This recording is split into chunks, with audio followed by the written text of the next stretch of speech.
here we are, sitting here in Santa Monica, having dinner, because we're all part of the Overwatch League.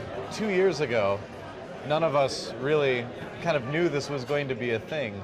2 years ago, Overwatch came out, and I was like playing games, not going to school. Yeah, my parents didn't want me to do this for a long time, but now my parents are really happy. So how do you feel now playing on Seoul Dynasty in America? 여기가 미국이긴 한데 뭐라 하지? 한국인들하고 같이 있으니까 그냥 여행 온 느낌? 와서 막 같이 하는 느낌이라서 더 좋은 것 같아요. Did you think you would be coming to America and you would have thousands of fans? 깜짝 놀랐어요. 그렇게 많은 팬분들을 보고 정말 깜짝 놀랐고 그냥 그 생각뿐이었어요. 그냥 게임으로 인생 성공하겠다 이 생각뿐이었는데 그렇게까지 팬분들이 많을지는 몰랐어요. Is this a dream? 집 놔두고 이렇게 어딜 가는 것 같아서 씁쓸하긴 했는데 그래도 더 잘 될 거라고 이제 다들 응원해 줬으니까. Was that really intimidating, or is the challenge kind of exciting? 사실 힘든 게 더 커요. 아니, 영어를 완전 못해서. Are you studying English right now? 조금씩. Kukiran? 자신 있어? 해봐야지. Your parents, are they happy for you to be in America? Are they happy for you to be a pro gamer? 꿈이 없어가지고 그랬었는데 이제 이거 하고 싶은 거 하신다고 좋아하고 있어요.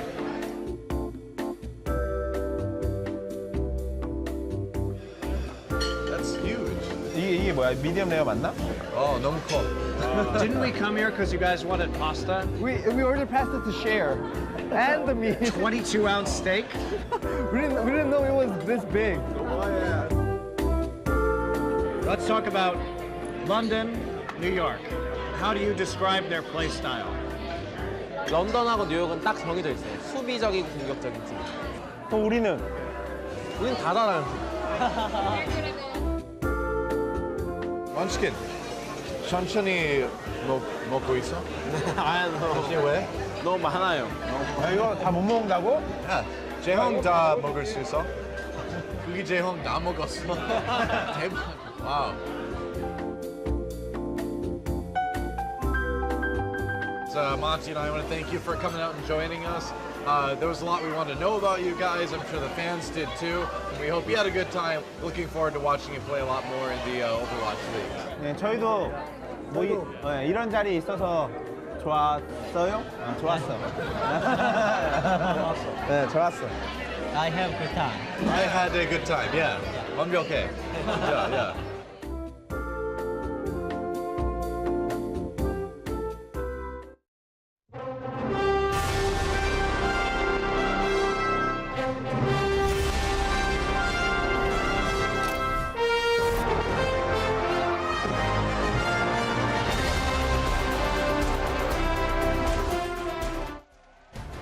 The kills coming in for the Dragons. Meanwhile, Jaehong, of course, picking off one, got low. Great start for the Shanghai Dragons, man. Dio will win the duel. Miro getting in there again, a little bit more damage. The Dragons will not be stopped. MG coming in, knocking him down right away. Toby comes in. Whoa, Dio with the 3K. Jaehong back on his famous support pick. Now Shanghai Dragons trying to come in. Seoul may be able to find that clutch team fight win. Oh, nice follow. Whoa! Oh, man.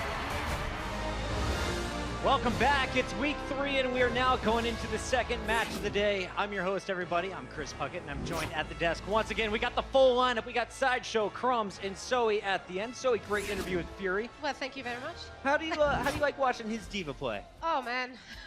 As a support player, it makes me especially happy because he just takes such good care of his own supports. Honestly, like, I'd feel safe around him. Yeah, I felt safe. Doa already called me out for my crappy diva play. Sorry, Doa. I'm not learning. You're too aggressive. I'm not learning anything from the pros in this league. I'll keep playing like a platinum pro. Let's get into the match, though, that we have today. And we should remind everybody real quick, Today was the start of a new rule change. We're going to see a switch up in the map set. Hybrid is now going to open things up instead of being map 4, and we'll be closing it out with Escort, the payload map for number 4. And this is going to help us avoid some of those ties that we've seen through weeks 1 and 2. We've heard your feedback. We are implementing it already, and that is just another reason why we kick ass here at the Overwatch League. Let's get into the games that we've seen so far and what's in the future. Already, it was the San Francisco Shock falling at the hands of the London Spitfire, who are now sitting up top of the leaderboard at 5-0. Our next battle, we'll see if Seoul will join them at 5-0, and later tonight, we're going to see the face-off between our two LA squads as the Gladiators take on the LA Valiant. That's right, crowd's waking up. I'm waking up. It's time to get into our second match of the day, and we're going to do it right now as we welcome to the stage. Give it up for the Shanghai Dragons.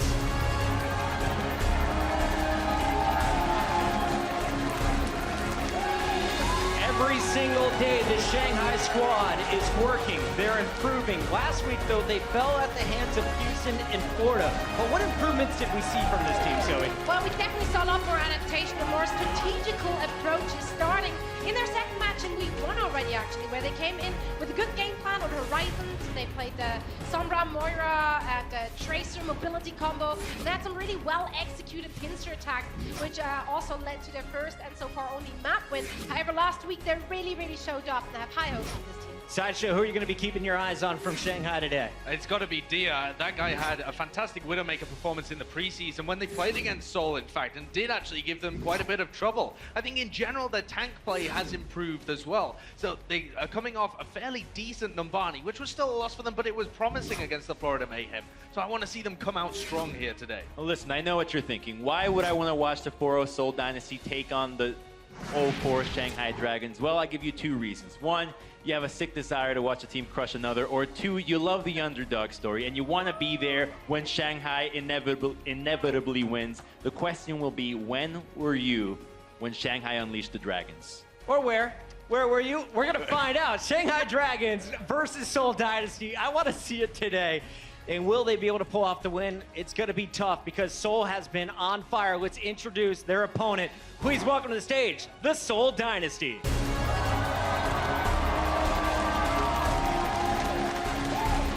This Seoul lineup is so absolutely stacked today. It's Bunny leading the squad. They come into the match 4-0 after beating Florida in the Boston Uprising last week.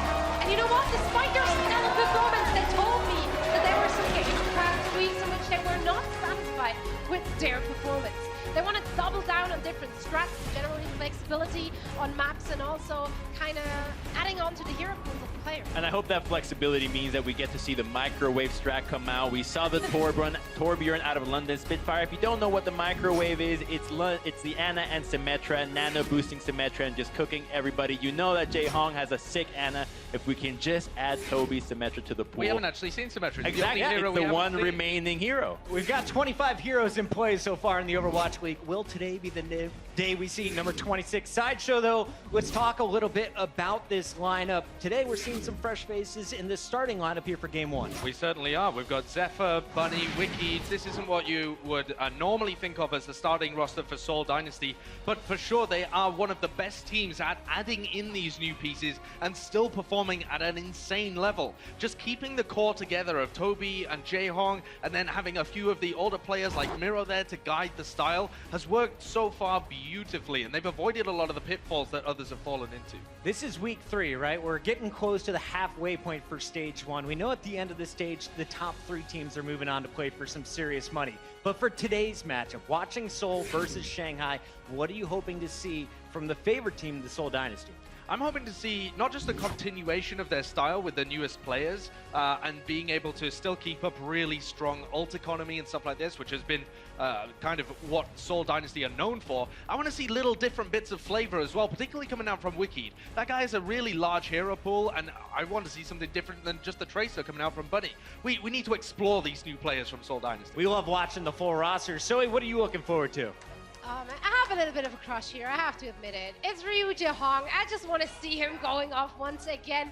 He had more eliminations on his Zenyatta last week than Fleta on his Widowmaker. And I'm not talking about 1 or 2 more. I'm talking about almost 100 more. 87 more eliminations. What?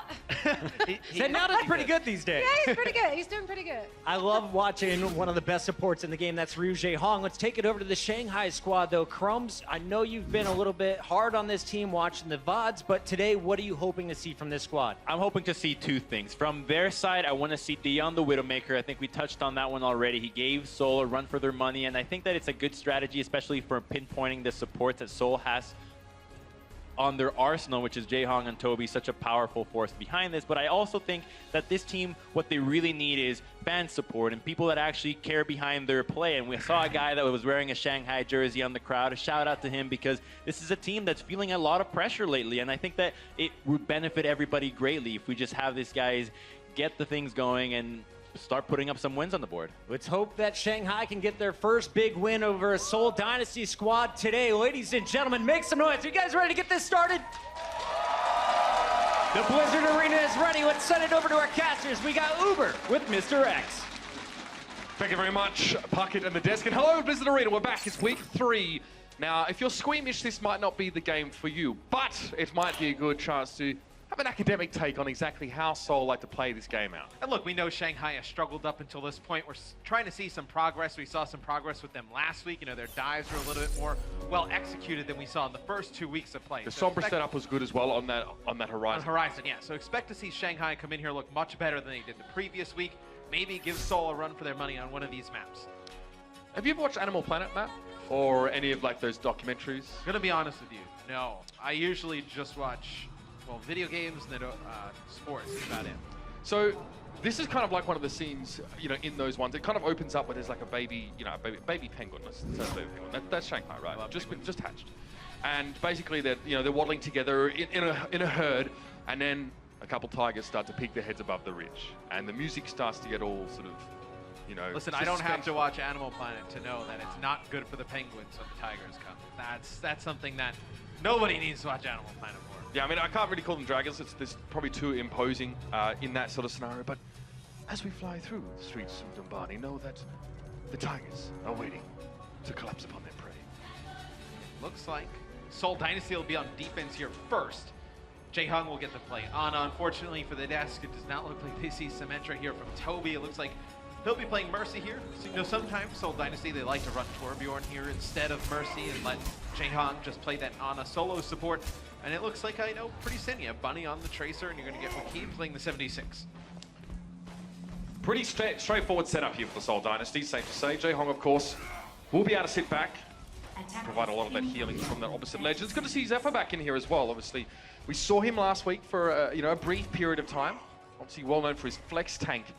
With the Shanghai Dragons now, we've seen where they've managed to hit their successes. Obviously, they've managed to put their dives together fairly well. With Dia and Undead, of course, sort of with very similar hero pools, Matt. Might have a Tracer Genji combo from them. And that will indicate to us straight off the bat that they're looking to get aggressive. Yeah, and I think the star player for Shanghai up until this point has been Dia, so look to see him do some nice things on the DPS heroes. You know, he plays quite a few of them. This time he'll be playing Genji here to start things off.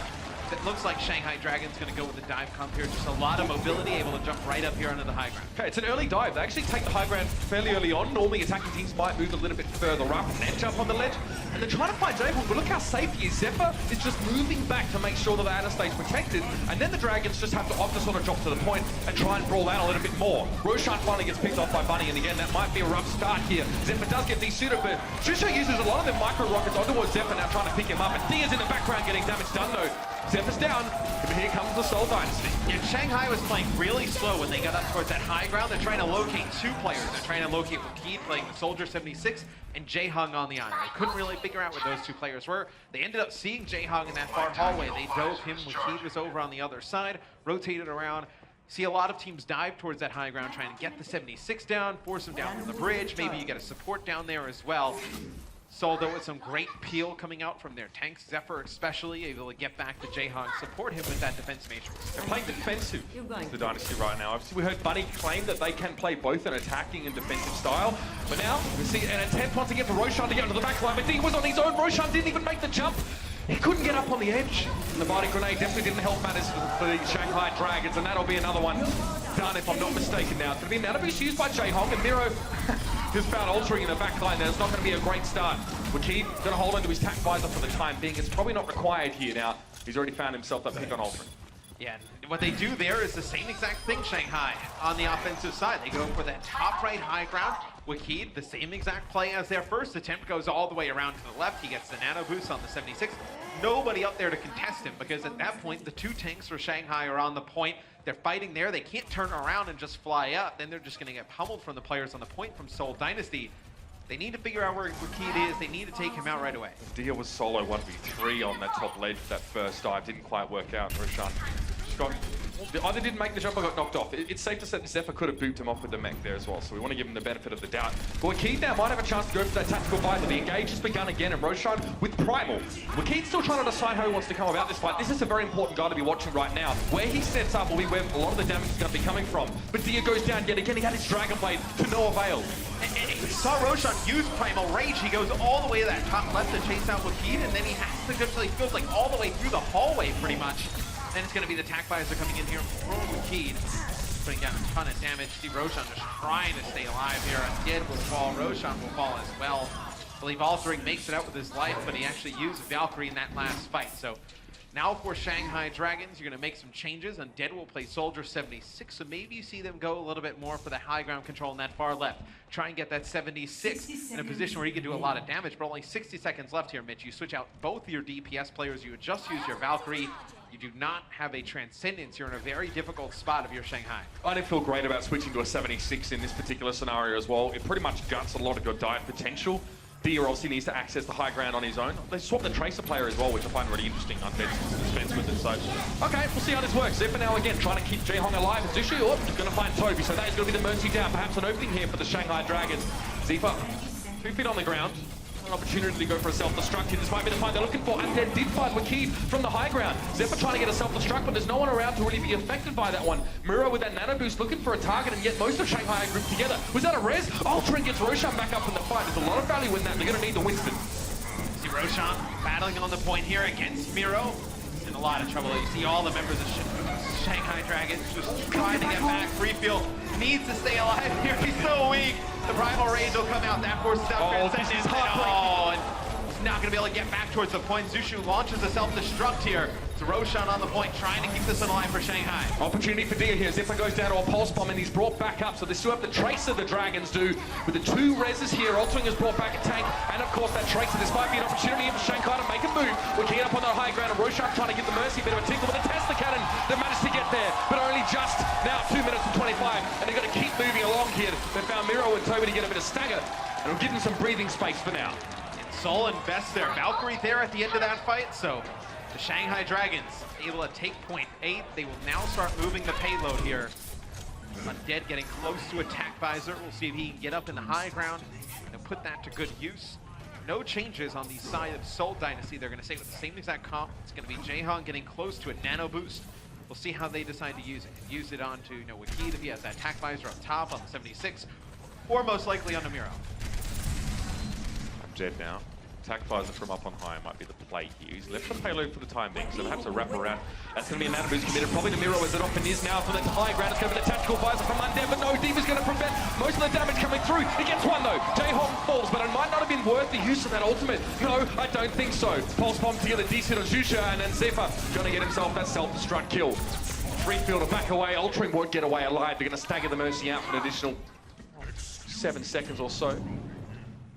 And that will be the end of that one. 1 minute and 20 on the clock here. The Dragons don't have much ultimate-wise to go for. An Undead pulls that attack visor, Matt, when obviously Zephyr was there to still eat up most of the damage. Yeah, that's the thing. I mean, when you have Diva and Winston in the game for the opposing team, and you have that attack visor, they can just fly in with the defense matrix with Diva, and then Winston can just get up right in your face, just kind of split that damage, eat it all up. It'll be a self-destruct that comes out here from... I think that was for a reshoot. Yeah, I don't think it was overly offensive. Look at this, Wakid going behind enemy lines with attack visor. This is going to be massive. Oh, this is going to be nasty. Undead was going to get out of the way, but now, very quickly though, Zushu was able to respond to this one here as he moved into position with the Diva, and Wakid is actually just going to think better of it and back away. Could have been scary, but in fact, maybe it's an overextension. He's not going to make it out with his life, and you're going to see Valkyrie being used here by the Shanghai Dragons. Trying to stay up for this one, it's going to be Valkyrie coming out from Seoul Dynasty. See if Shanghai can advance the payload here. Roshan uses Primal Rage, trying to create some space here. Bunny trying to work around enemy lines here, trying to go one-on-one against D. He gets really low, forced to back up. I think you're scared to take the duel if you're Bunny. Dia is probably one of the most frightening aspects of this particular team, and Bunny opts to back away from it. Now it's Sport for choice, so many targets to go for. Miro down early in the fight, probably needs to be resurrected there, but Roshan has also fallen. Both teams like their Winstons, they lack the damage soaking, they lack the engage potential from those two heroes. They need to be brought back. It looks like there will be. Toby goes down though, so Shanghai's the only one with a Winston. Yeah, Undead switches to McCree. He's able to pick out Toby. It's a huge kill there. Jaehong is kind of behind enemy lines here. You see, waiting for this Transcendence. He's going to use it, get onto the cart. As that happens, Zephyr actually falls, so you're going to try and just keep Miro tapped out on health, and Wakid. Wakid falls just as he's about to get Tack Visor. Things are falling apart here for Soul. Oh, Jaehong had to back away from that one. It is going to be the second checkpoint for the Dragons. Pure grit, determination has gotten them this far in the map, and now they still have 1 minute and 20 on the clock. Crouching Tiger, maybe not so hidden Dragon. We've seen some gems so far from the Shanghai Dragons. And Shanghai is going to have a big ult advantage in terms of support ultimates coming into the next fight. You see Toby at the top of your screen, 45% towards Valkyrie. Jaehong just used Transcendence. You're going to have Transcendence in Valkyrie and a Deadeye for the side of Shanghai Dragons. See how they combo these ultimates. Maybe they can finish this map. On the dive here on towards Jaehong. Jaehong been playing relatively far forward here, up towards the side. Dia gets cut down, though. Bunny runs him over. Had no chance to respond to what was going on there. And Jushu can't keep Undead alive. He must have run out of defensive matrix, so they've lost the McCree for another few seconds. It's going to slow them up a little bit more, and in fact, put them in a position where even getting back to where the payload is right now will either be A, lethal, or B, too time consuming. Yeah, getting through this choke is very difficult, especially when the other team now has supports ults online. You have Valkyrie for Toby, McKee with the Tack Visor. Oh, it's going to be Shushan getting deep neck here. This is not good. They're just going to leave him in Mini Diva. At this point, you may be thinking about just going back to the spawn, swapping out and swapping back in. You have the time though, Matt. It's only 12 seconds left in the round. Oh, this could be bad. This could be real bad. Self-destruct coming in there. Zephyr just puts it in the underpass. It doesn't claim anyone, but Wakid gets himself too. He used the fact that everyone was scattering from the explosion to make it an easy Tack Visor kill. Undead is forced to go for the Deadeye, but he's the only one that really does drop despite his name being what it is.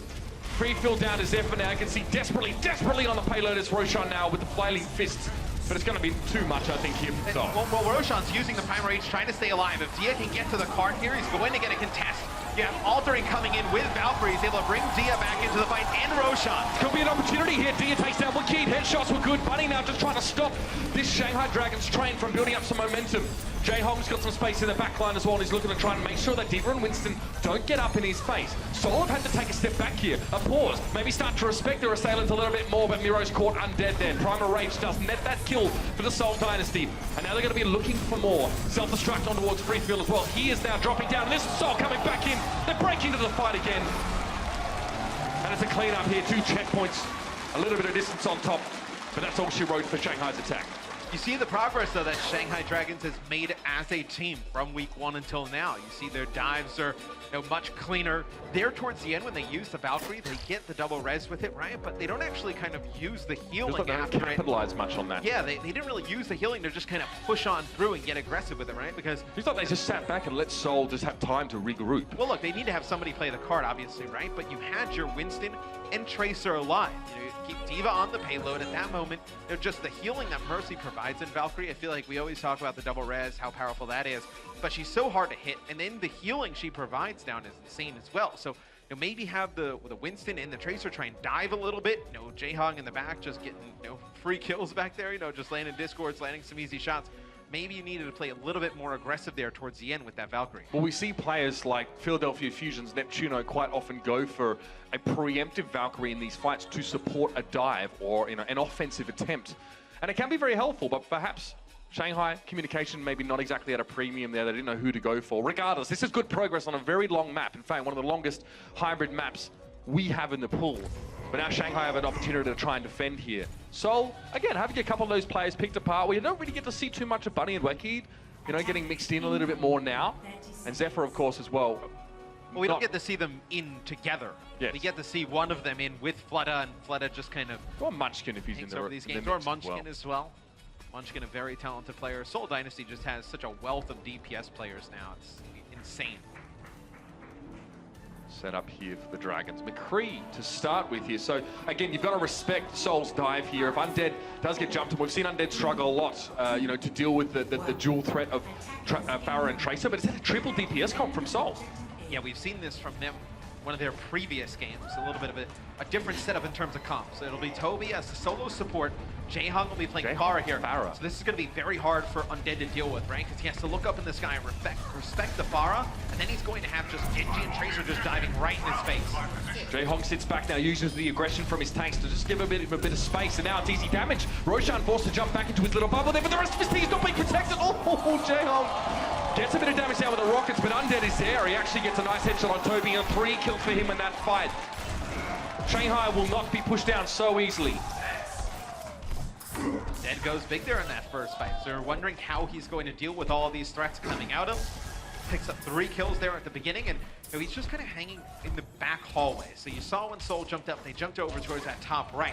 He's really kind of hanging deeper in there because when the dive comes in towards the top right, where you see Jaehong shooting there, he's going to rotate all the way in that back around the stairs. You can see his outline on your screen to the left there a little bit. So the dive comes in from that top. They're waiting. They maybe even bait at him, trying to bait him out here.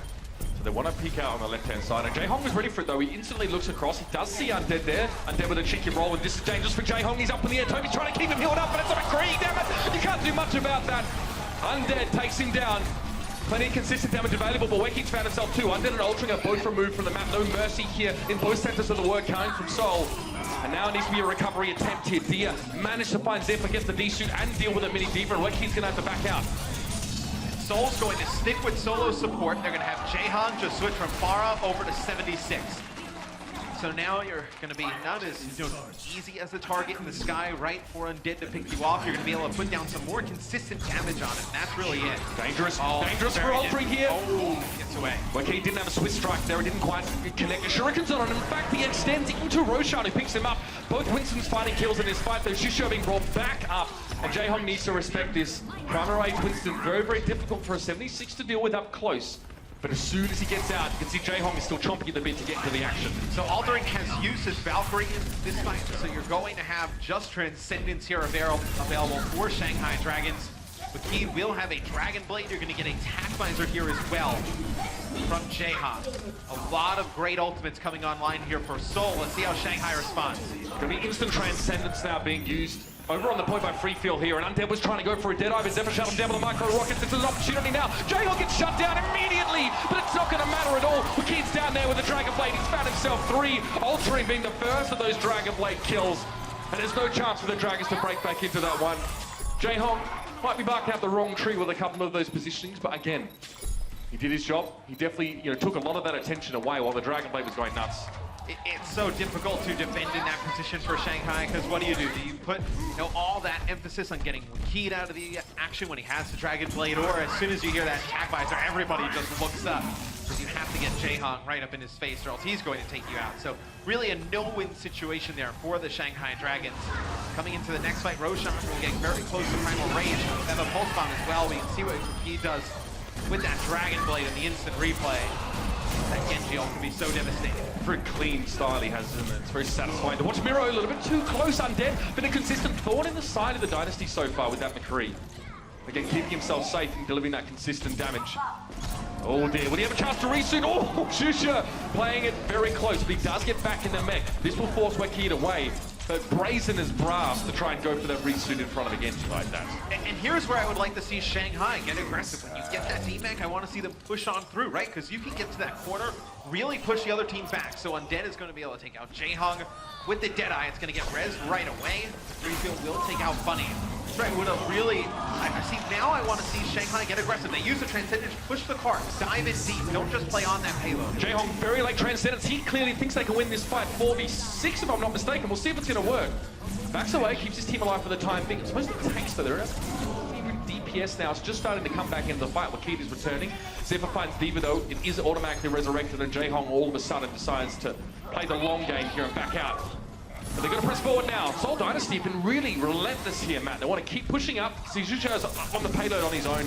He's going to get taken down, so Soul will be able to use that and move forward. And Toby will use his Valkyrie in this fight, so Soul, this is like a must-win. When you use both support ults, it'll be Weki using his Dragon Blade. Gets shut down there by Undead. That is a huge play. So that was my face too, man. Yeah, don't worry. Now you don't have a Dragon Blade coming online for quite a while. Toby, he's working on his Valkyrie. You have Dia with a pulse bomb. See if he can connect with that Tracer ultimate. He stuck one of these players out. What? If he didn't stick that, he got very close. Roshan almost went down to that one. It would have taken away most of his HP. And another Transcendence coming here from the Shanghai Dragons. They're going to go for it. Pulse Bomb has dropped down towards Zephyr. He gets desuited, and the self-destruct's going to come in over the top. Very aggressive from the Shanghai Dragons here, but Jaehong fell. And that means the Dynasty have to go back to the drawing board. Man, it's like the Dragons really play up to their opponent, don't they? They're looking far better now, much improved against Seoul. Again, playing a more aggressive style of defense, definitely taking their opponents off guard. They did end up using Primal Rage. They used the Pulse Bomb, Self-Destruct, and Transcendence in that fight. Coming in here, Seoul Dynasty will have their own Transcendence, and that's about it. So we'll see how Seoul Dynasty plays around this Transcendence. Swings in their favor. Keep on mind, all three does have Valkyrie for Shanghai Dragons. That's going to be an early Transcendence there from Jaehong. Now you have to see this push starting to come in here for Seoul Dynasty. They get Roshan and Free Feel at the beginning. All three, though, should be able to get both of these players up with the double rest. Funny, where's he looking for this Pulse Bomb here? He's just getting damage to the Shusho for the moment. He does manage to remove him from the mech. Self-destruct to zone enemy divers away from the backline of Seoul Dynasty, but the Dragons just take a breath. They take 5, and now they're going to get back into the action.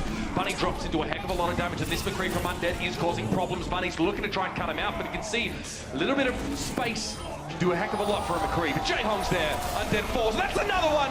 Let's go! Free Field is domed out, and that'll be their second checkpoint. 1:30 left in the round. Wakid has that Dragon Blade for this next fight. So with the Dragon Blade online for Seoul Dynasty and no support ult for Shanghai, it's really on Wakid here to win this game for Seoul, right? You can get a good Dragon Blade here at the end. No, there's no res coming in for the Shanghai Dragons. No Transcendence just yet. Go time, Matt. Bunny wants to get around the flank. He'll be able to get a Pulse Bomb fairly quickly. You'd like to pick up the Zenyatta, but he's actually zoned away. Free Field from the rest of his team. He barely even has line of sight on the rest of the Dragons. Now altering. Both supports are being harassed down by this Tracer. He's just a one-shot now. Almost to finish off, but Bunny has to abort. He gets out, but he still finds altering from long range. That's the Mercy taken care of. Now a key Dragon Blade, if he wants it, takes cover. He knows the Deadeye was at work, but Toby falls to Undead. Wakid having to back away here again. Struggling Piers to deal with the damage of Roshan. Push back, and Diaz found him now. Didn't get a chance to use that blade just yet. It'll be Zephyr launching a self-destruct in the sky.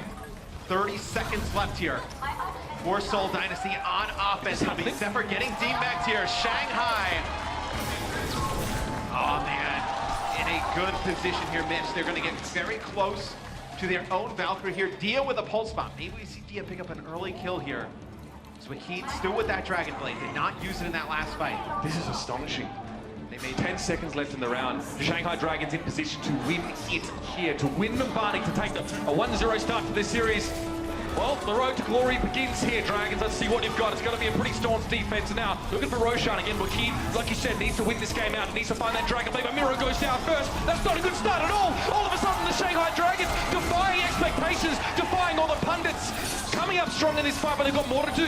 Wakid finds Zushu there as well. Now it's going to be the Transcendence was dropped in. Zephyr getting res back up. Free Full Dia both being down. Now Seoul finally starting to make a bit of progress here. Trying to deal with Roshan on the payload, but the Primal Rage will buy a little bit more time. It may take more than that, but Ultron comes in with the res. Dia, though, immediately in the center of the enemy offense, and it's not going to do it. Surely not. A desperate Hail Mary with the Mercy on the point. We're getting ourselves a game here, and I can't believe it. They almost did it. Just like always, I feel like so many times, Seoul Dynasty towards the end of these games, whether they have the ults in their advantage or whether they're down ultimates in a big way, they always seem to turn fights in their favor. Toby there at the end gets Valkyrie, they use it, then with that Dragon Blade of Wakid to push on through, cut through Shanghai to squeeze out map number 1. A strong statement made by the Dragons, though. They've come here to the arena today and they demand respect from the Seoul Dynasty, and perhaps after that performance, they may have gotten it. Jaehong with some huge moments, and one fight was all that separated these two teams. Map 2 is going to be a cracker. Let's get there in just a moment.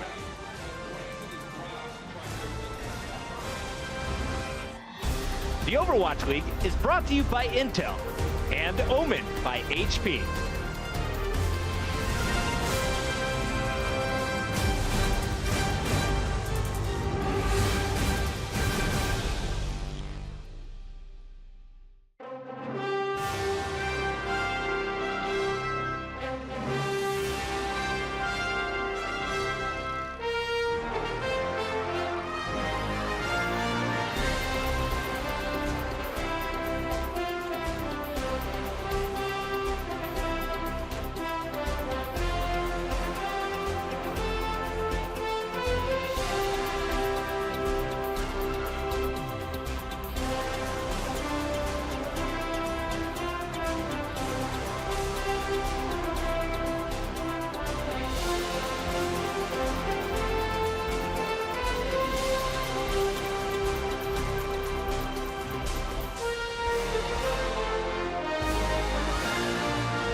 the most successful players in Overwatch history. It's the Seoul Dynasty. It's going to be fantastic to see. 우승해서 서울 다이너스티라는 이름을 널리 알리고 싶습니다. 당연히 저희 팀이 가장 잘하는 팀인 것 같습니다. And they have added some unbelievable DPS players. Letter before is a guy to watch.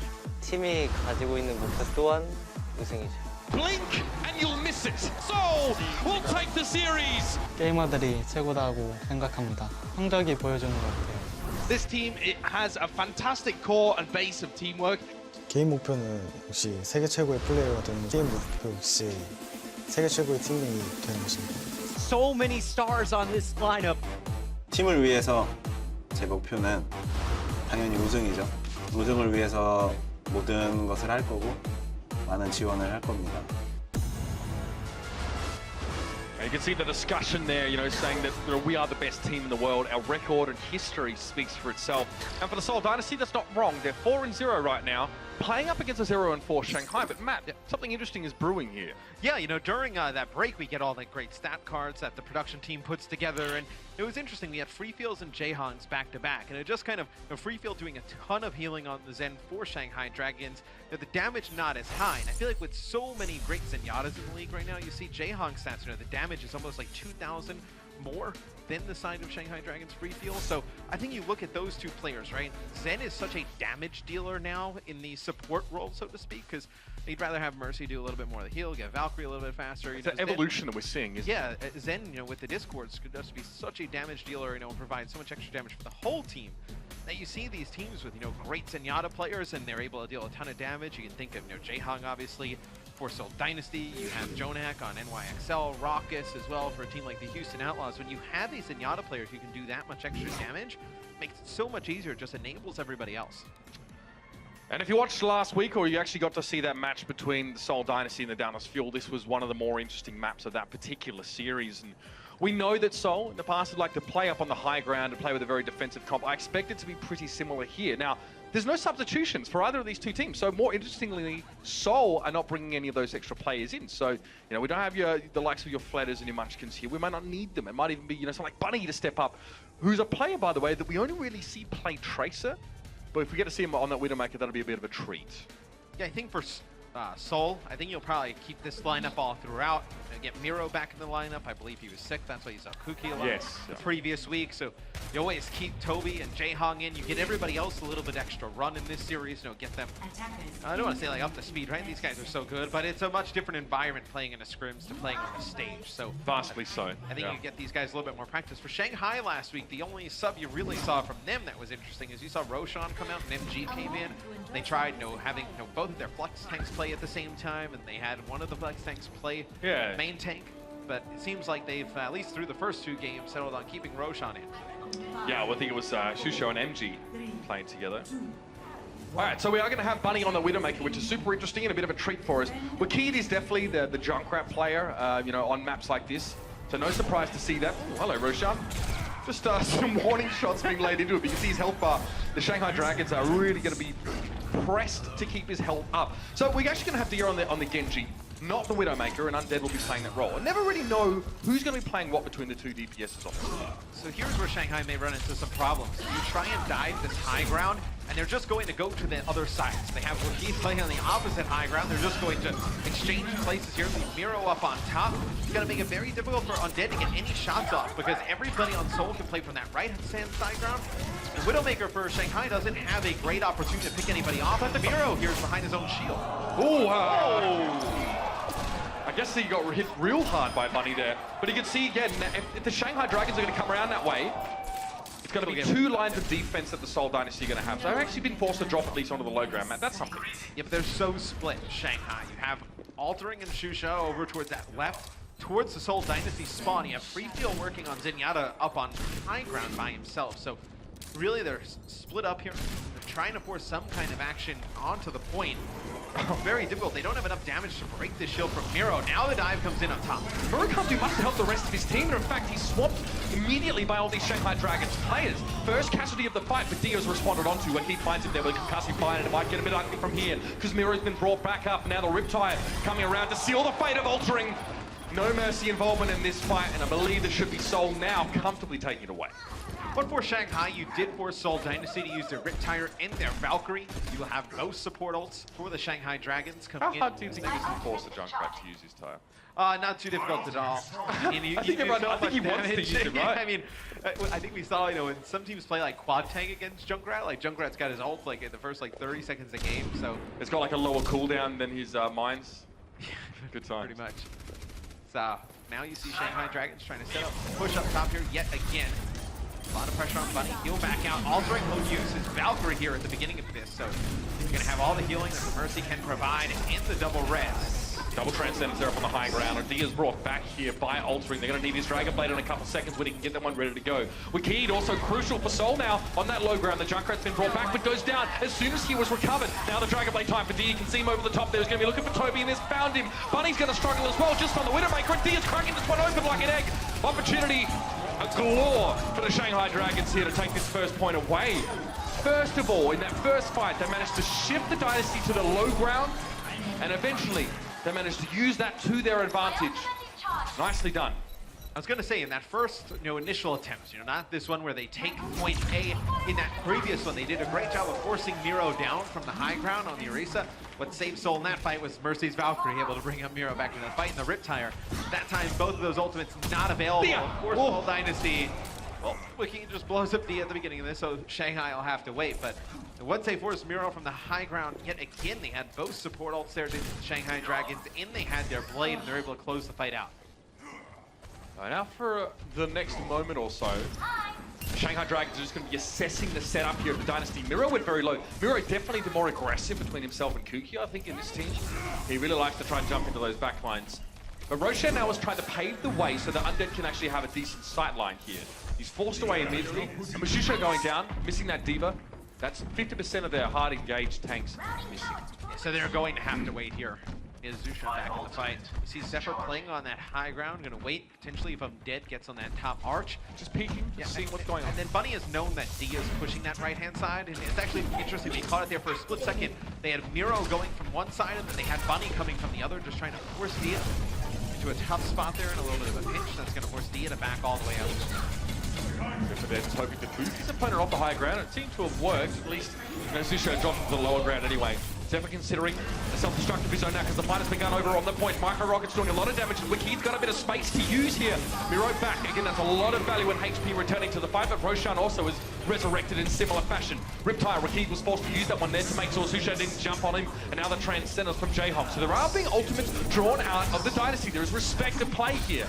Miro to chase down, very close to the Primal Rage. He'll be looking for Undead on the high ground with that Widowmaker. He's finally got him there as well, but Undead found his kill early on. Still it's going to take more than that from the Shanghai Dragons. Ults used from everybody here in this fight. Altering will take out J-Hong. The Mercy kill towards the end doesn't really matter. So Miro will earn himself Primal Rage. They tried to engage with both support ultimates there, did the Shanghai Dragons. Just still not enough. Both support ults up on the side of Seoul Dynasty. You also had Wakid with that Riptire, just hunting for Altering. He actually connects with Shusha. He actually gets him demeched. And it forces Altering to hold on to that second res for a while, because Shusha is actually trying to die there, as Baby Diva to get right back in the mech.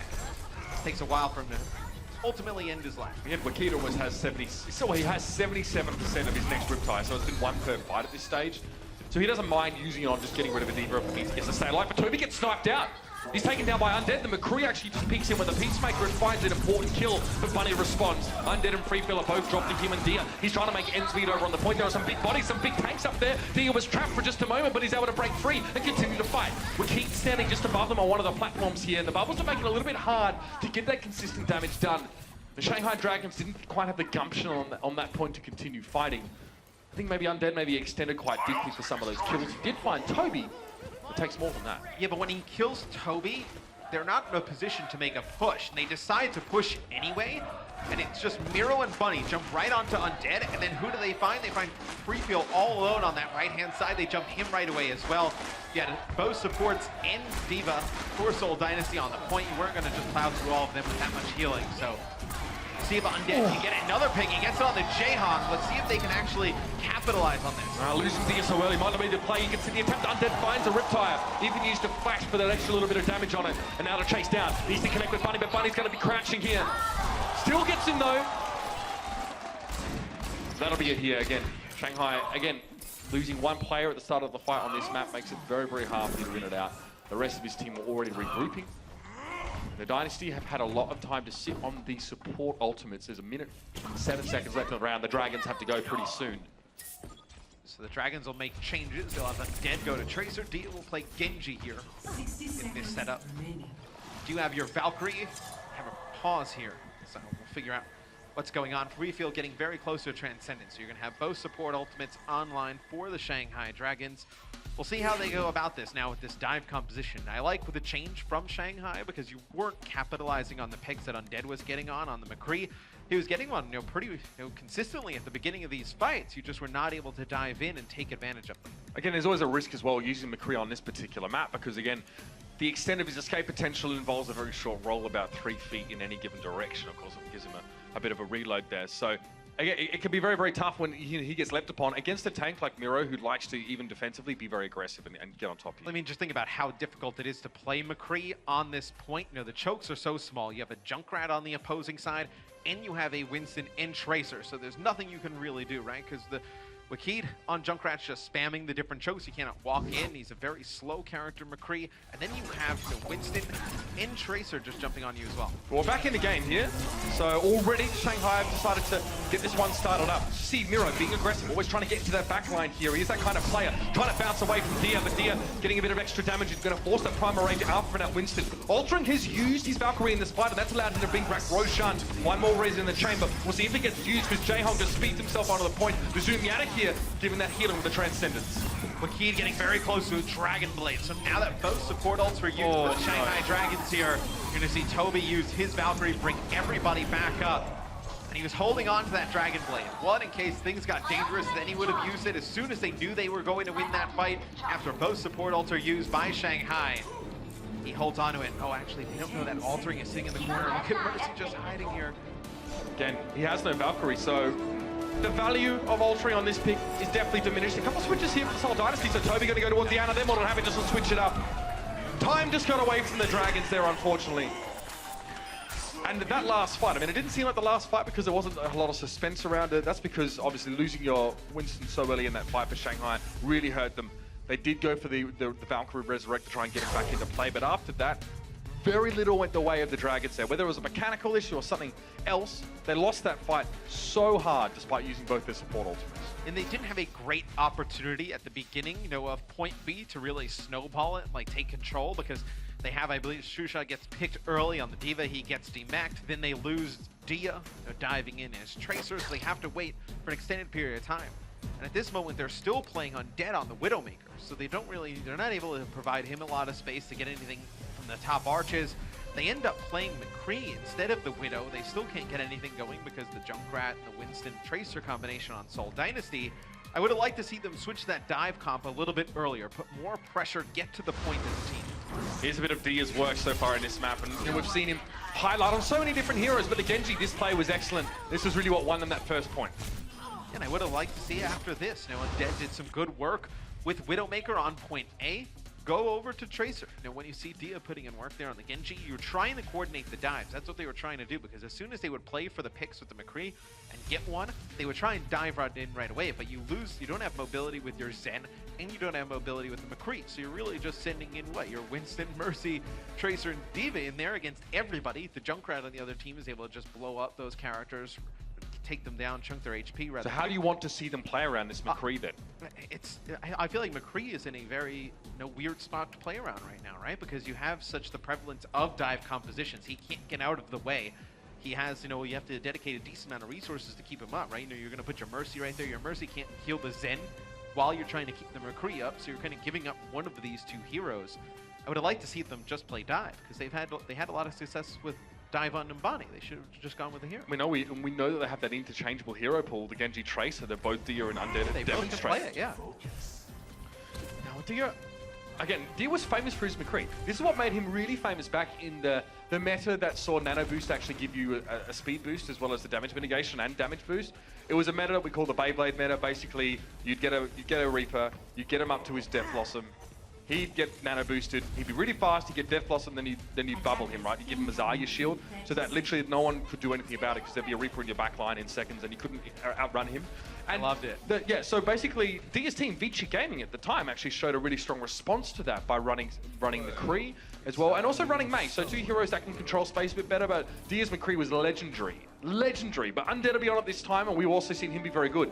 It flummoxes me, Matt, that both of these, you know, DPS players just sort of mix and match a lot, but I'm sure there's some method to the apparent madness.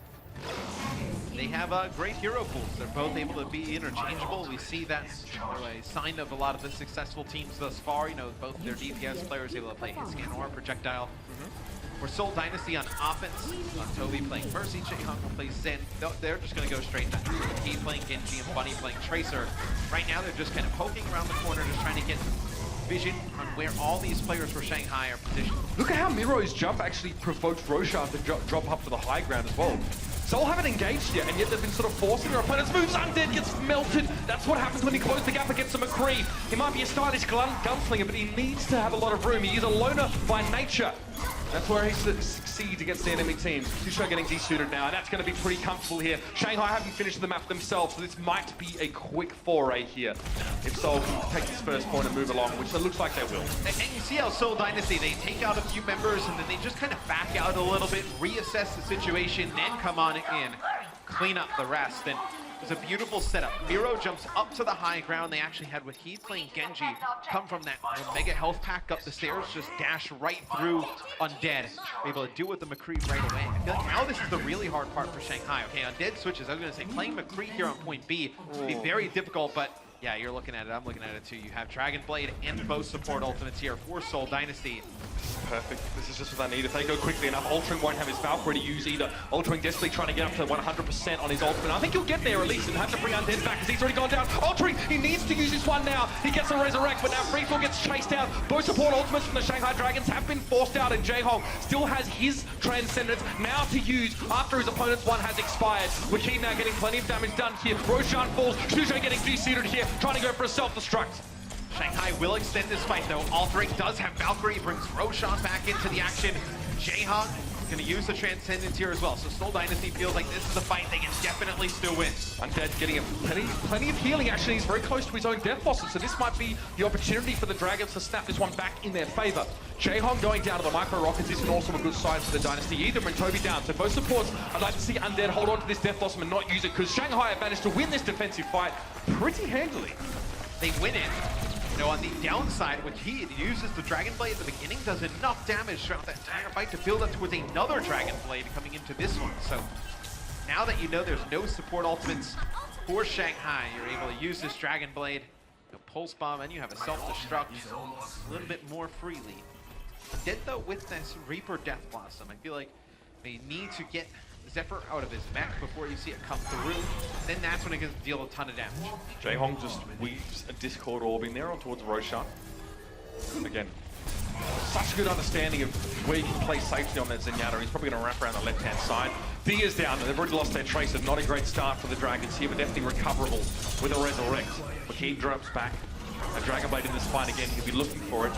Gets into the back line. It looks like the Transcendence, so Freefall's done well. Another Transcendence from him. Wahid just respects this for the time being, but now surely it's time for the Seoul Dynasty to get their hands dirty. Toby using Valkyrie here. Here comes the Dragon Blade from Wahid, trying to locate Altering. Swipes on through him, gets one, looking for the Zen. Freefall picks it up. The res comes right back in for Toby. Jaehong also with the Transcendence here. He's going to use it as Seoul Dynasty pushing on through. Point though still contested here by Shanghai. You have a dangerous time. They're playing in the close quarters area, and Jaehong's going to get orbs of destruction in. Going to be an attempt for Undeadness to try and get back up towards the point, but Jaehong has found him as well. Dia may as well write him off additionally. Ultron's going to try and get in over the top. But the Seoul Dynasty have taken the point and hence the map. It's now standard 2-0 in this series. Two maps, especially the first being quite close. Is this the Dynasty underperforming or the Dragons, you know, now really having improved, Matt? No, I think Seoul Dynasty, they're playing their game. You see the very well calculated dives out of them. Perfect positioning. I think Shanghai has just risen to the occasion here, putting up their best effort of the season. The Shanghai Dragons, after looking very average after their first few games, have found a rhythm that we've not seen from them before. Now, that needs to be developed and worked on. And lucky for them, they've got a couple more maps left in this series. We're going to be heading around to our third control map in just a moment. So stick around, we'll see you on the other side. The Overwatch League is brought to you by Intel and Omen by HP.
We are back. It's halftime, and so far it's Seoul Dynasty up 2-0 over the Shanghai Dragons. But if you've been watching the games, this match has been surprisingly close.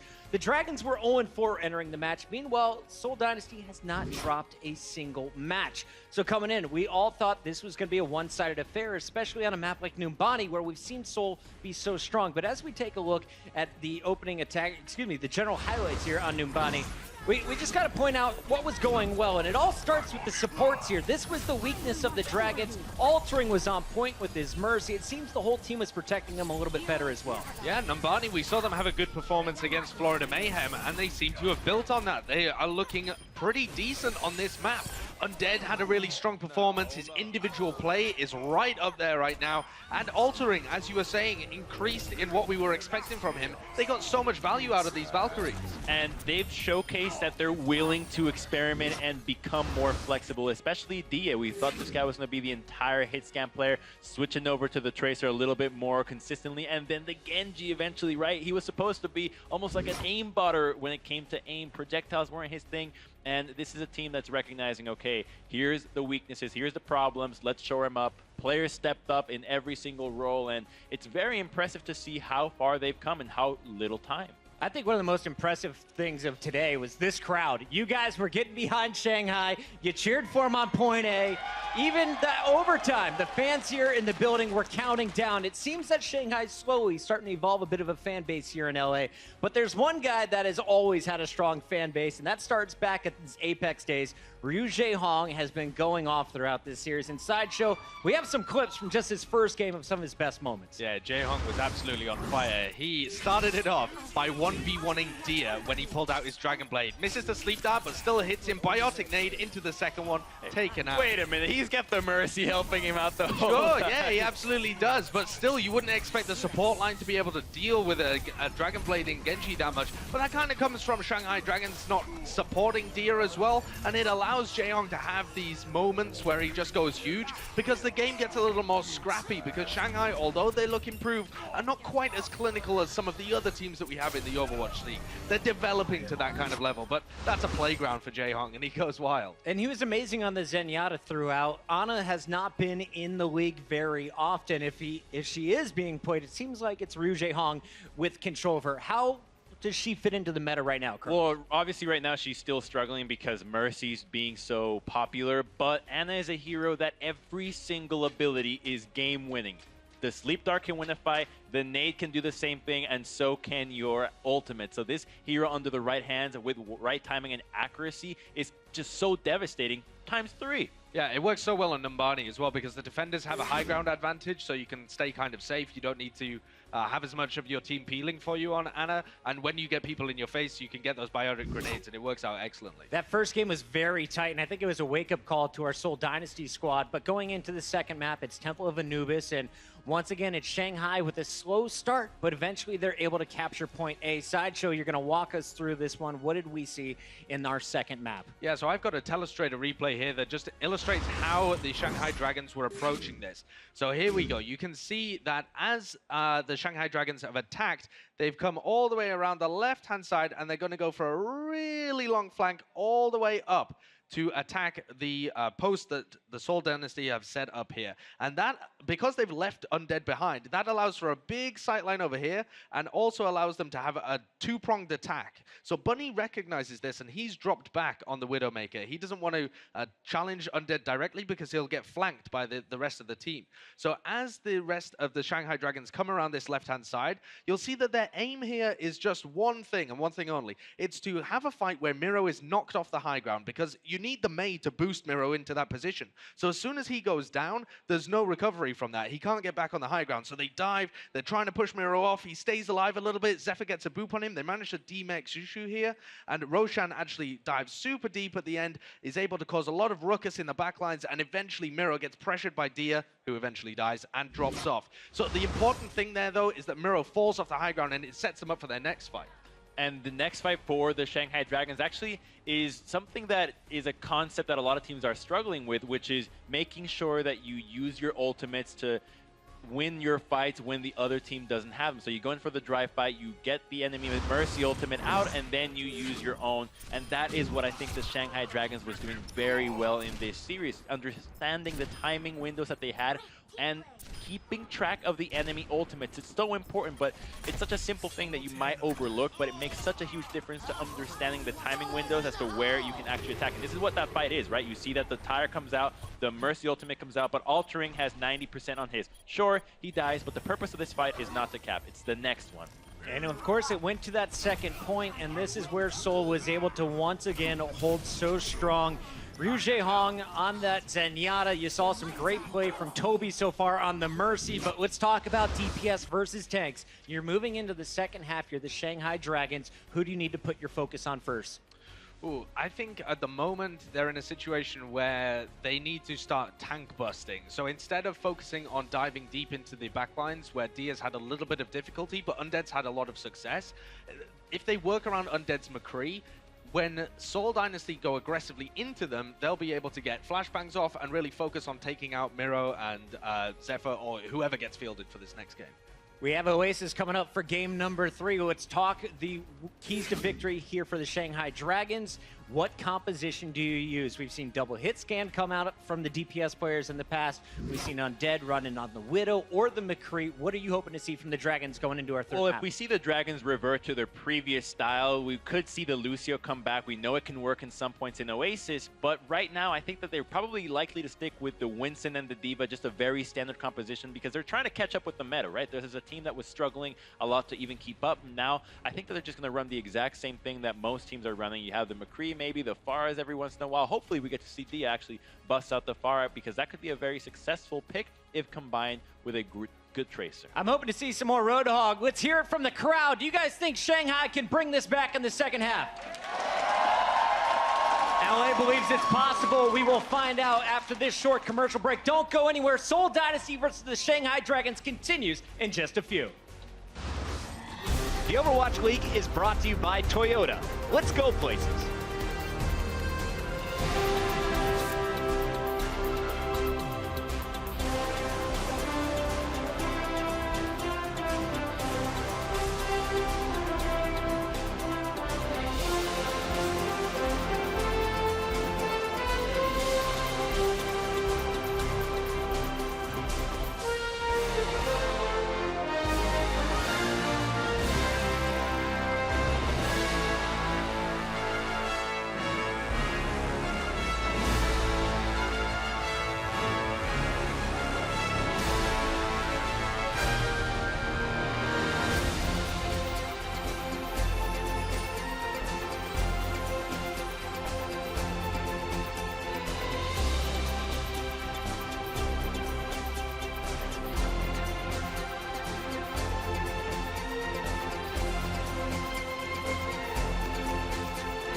Now the kills coming in for the Dragons. Meanwhile, Jaehong, of course, picking off one, got low. Great start for the Shanghai Dragons, man. Dio will win the duel. Miro getting in there again, a little bit more damage. The Dragons will not be stopped. MG coming in, knocking him down right away. Toby comes in. Whoa, Dio with the 3K. Jaehong back on his famous support pick. Now Shanghai Dragons trying to come in. Seoul may be able to find that clutch team fight win. Oh, nice follow. Whoa! Oh, man. Well, just when we thought they'd be out here looking like a Mushu, it turns out the Dragons have a little bit of heat in that breath. It is 2-0 in favor of the Seoul Dynasty, but a far closer series than we would have expected is what we've been got. Yeah, Shanghai has came to play today. I know a lot of people looking at this match from the outside may have been like, oh, I know, best team in the league right now versus the team sitting at the bottom of the standings, but Shanghai has played Seoul Dynasty very close in our first two maps. Excited to see what they can do here on Oasis. Yeah, in all honesty, look, Anubis, wasn't stellar. I mean, the Dragons didn't finish the map. Numbani was excellent.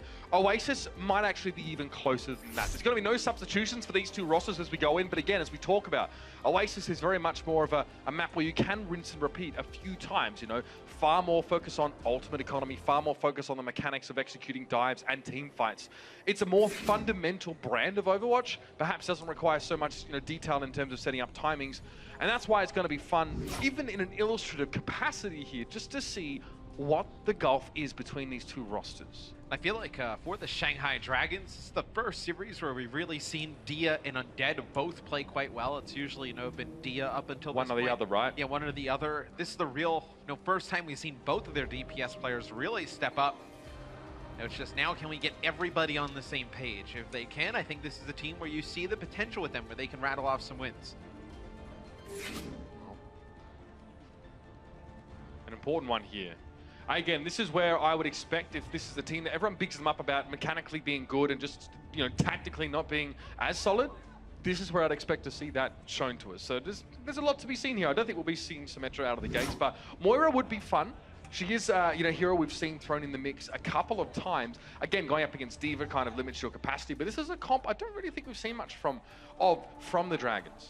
Well, for Shanghai, maybe you run the Moira here. Okay, no, they're just going to switch off. Sorry, guys. Sorry, guys. I know. One day we'll get Symmetra here. Right. Actually, I may have lied to you. We may not. I don't think so. Well, we'll see. You know, this game's changed a lot since it started. Bastion used to have a shield in front of him, so maybe, just maybe, Symmetra will make her way back in. But the Shanghai Dragons are going to play this anti-dive composition here. They're going to be using the Junkrat McCree. I like this combo. It all works well and good. See, we're getting picked away by Free Fill early on in this one. We'll get res right up, though, by Toby. So how does Seoul Dynasty go about attacking this? You have Orisa shield with Roadhog and Junkrat on the point. Free Fill and Altering War on top. They're going to be forced down from the high ground. You see Jaehong here, just trying to work, landing the Discords. Shanghai taking the point here at the beginning, but you know, Seoul just so slowly, just kind of working around them, pincering them down into a corner. Yeah, you can see that. Jaehong moving out towards the side just to get around behind that shield, and you know, now he'll probably have to drop down and away, but it's quite ballsy for a Zenyatta player to play so far forward. He did offer his team a heck of a lot of damage. So now Seoul need to make a change, or at least in their approach, if not their composition. Looks like they're going to stay the same, though, here, as they'll continue to run with Winston D.Va. I think we've seen a lot of teams counter this with an Orisa and Roadhog of their own. You just kind of play that shield war, right, where you're just battling it out, or you can just play straight up die, right? Where he could play, you know, Genji in this situation. Bunny, though, takes out Free Fill at the beginning. It'll be Altering using Valkyrie, brings them right back in. You get Dia out, you're going to force out both reses. Some kills come in here for Shanghai. Toby gets his Valkyrie. Don't think you'll see him use it this fight. He's going to back on up. Okay, so the main reason Seoul lost that fight is because Mercy just res 2 people. There's not really much you can do about that. Great breakdown there, man. Yeah, well, I mean, I'll be honest with you, that's all it was. Unsung hero or not, Seoul didn't want to press the issue anymore. They wanted to save their own Valkyrie, their own double resurrect for the next fight. Seoul will actually have Bunny switch off of Tracer, will go over to McCree now. So you're going to play McCree Junkrat with two very aggressive tanks in Winston and D.Va. So it's going to be interesting to see how they keep Miro and Zephyr alive here, you know, take the pressure off them when they dive on deep. This is looking pretty dangerous, actually. Shanghai have had a chance to set up, and they still have themselves a defensive ultimate. Toby getting picked off at the start of that last fight was the worst possible result. That hold could be scary, might be pulling him off the edge. Bunny gets drawn into the line of sight of Undead. He picks him up with a Peacemaker. It's all coming up well here for the Dragons, and somehow Dia doesn't get Miro. Fire just disappears. Yeah. That's fine. Okay. Toby will use Valk, bring Bunny back. Gotta be now. Fight. Gotta be now. Yep, Miro uses Primal Ranch here. Oh, Zushi was going, I believe, for the whole hog. He gets it off. Okay, now the self-destruct for Zephyr on the point. Here's the Zushi needs to respect this and back away. Dia, Free Fill, Roshan all dropping down. And Wiki gets a double with the Riptire. That'll put the cap on that fight pretty quickly.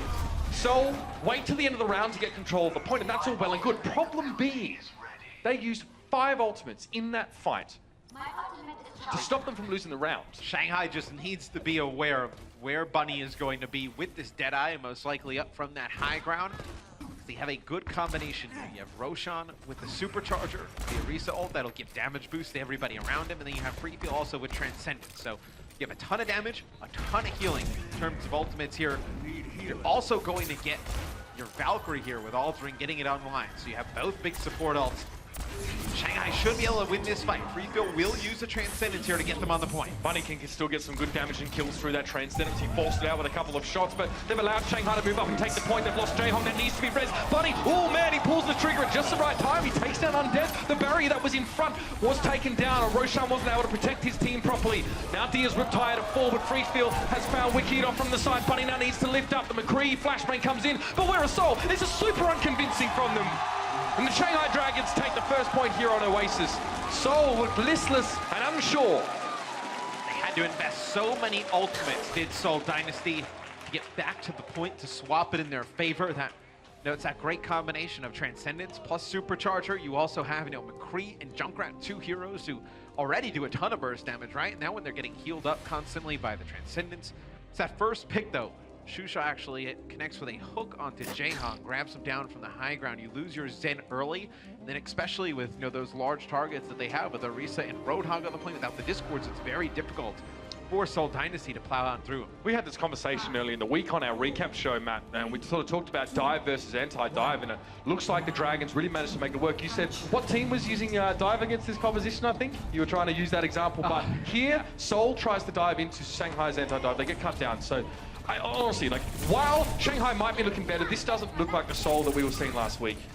So Wakid will play Pharah here. This is a very good Pharah map. It looks like for Shanghai Dragons, you just have the tank switching things up. Dia will play Tracer here, and Dead will stay on McCree. It'll be Wakid, though, getting that first pick. Wakid now looking for yet another one. Point now can be contested, so this early fight was very much just a formality. McCree notes the position of altering. Freefield very low now. It might be time to strike. Both supports have fallen very quickly there for the Dragons. In such a short space of time, all of their healing was removed from the game. And that will win the fight. Good focus fire, target selection, all the rest from Seoul Dynasty allowed them just to get rid of what they need. See if there's going to be any changes that come in here for Shanghai. It looks like they're going to run with the same comp yet again. Dia used the Pulse Bomb. Both Tracers used Pulse Bomb in that fight for nothing. We'll see how they decide to get Wakid out of the sky here playing Pharah.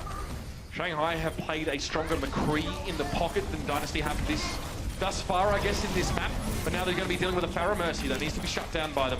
And you can see Toby now just making sure that he can sort of zone out as much as possible, boot people away if they need to be, but he's lost so much of his team. The tanks were focused down here by the Dragons, and so might struggle to stay in this fight. Yeah, with losing Bunny now, Toby already getting out. That was quick. You're going to have to back out there. Altering does use Valkyrie. That's all they use, though, to win that fight. We'll see if Toby will use the sound barrier here at the beginning of this next fight. Maybe you speed on in, use that sound barrier. Hopefully you connect with the Wakid, did it right. That makes it a little bit easier for him to use that rocket barrage. We do have Undead with Deadeye for the Shanghai Dragons. Potentially could get up towards that high ground. And one of the main differences between these two teams right now is you have Shanghai playing that Zenyatta. Seoul with no Zenyatta on their side to lose that extra damage from the Discords.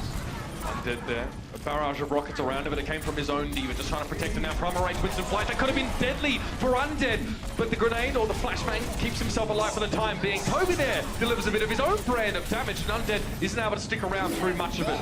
The self-destruct over the top as Shusho maybe to open up some space, but in mid-air he's taken down by Wicked. That's nasty stuff. Now Bunny, kill on towards Freefield should open things up relatively comfortably here for the Seoul Dynasty. It's back and forth. It's a bit of a pendulum round, this one. And again, Shanghai this time don't have those ultimates to work with, but they didn't need them last time either. They have two players drop Shanghai, and then they use their Transcendence. At that moment in time, it's such a difficult fight to win, because you have to know that Jaehong is not used as Valkyrie. If the fight started to turn in your favor anyway, they were going to Valk and bring the players right back up. So you probably would have liked to hang on to Transcendence there if you're the Shanghai Dragons. Dia, just be careful. It's forced with the early recalls, and Bunny will be happy with that. Means that Dia now can't go as aggressive as he would like to. Pulse Bomb drop is going to take down Roshan here, and that will pretty much seal the deal in this fight. With Wakid having so much space up on high, and the backline, of course, of the Dynasty not having to be worried about the Winston jumping in. That's a wrap. It's going to be 75% for Seoul Dynasty, and counting. You still have Rocket Barrage and Valkyrie for Shanghai. Really don't have much here, Mitch. Aldrin getting close to a Valkyrie. You're going to need to use this ultimate, but look at this position from Wakid up top. Just trying to land a big barrage. He's denying the sidelines away from Undead. It's very difficult for McCree to see the Pharaoh when she's so close here to the edge. McCree, again. yeah, not good. Roshan dropping first in both fights, but this time Altering was able to bring him back with the Valkyrie. Wakeed's looking to do something pretty nasty here, but he's being pressured out by Zusho, and that needs to give him respect, needs to back up himself. He is getting constant healing from Toby, and Miro's been brought back by Jaehong, so it was Jaehong to give him the healing. Undead, he's in trouble, and he knows it! The barrage comes in and cleans him up. Oh, that's gonna hurt! Susho gets cut down as well. Didn't even see where he was in that mini diva, but he was not long for this world. And now with that overtime, now with Seoul Dynasty in charge of this round at the very least, it looks like we're going to head to a deciding round here on Oasis. Tigers wake up, get themselves a win, 100-51. We saw a lot of where Wakeed was positioning on the Pharah, and there's not really a great spot for Undead to get line of sight on him unless he splits off from the entire team, right? The position where he's shooting down through that initial choke and you get to the point, you know, Undead could go all the way around, you know, by that little health pack over on that far side by the double staircase, but then he's going to be so far away from his teammates, he's just going to get soloed out by the other two players. At a huge risk of being knocked off as well.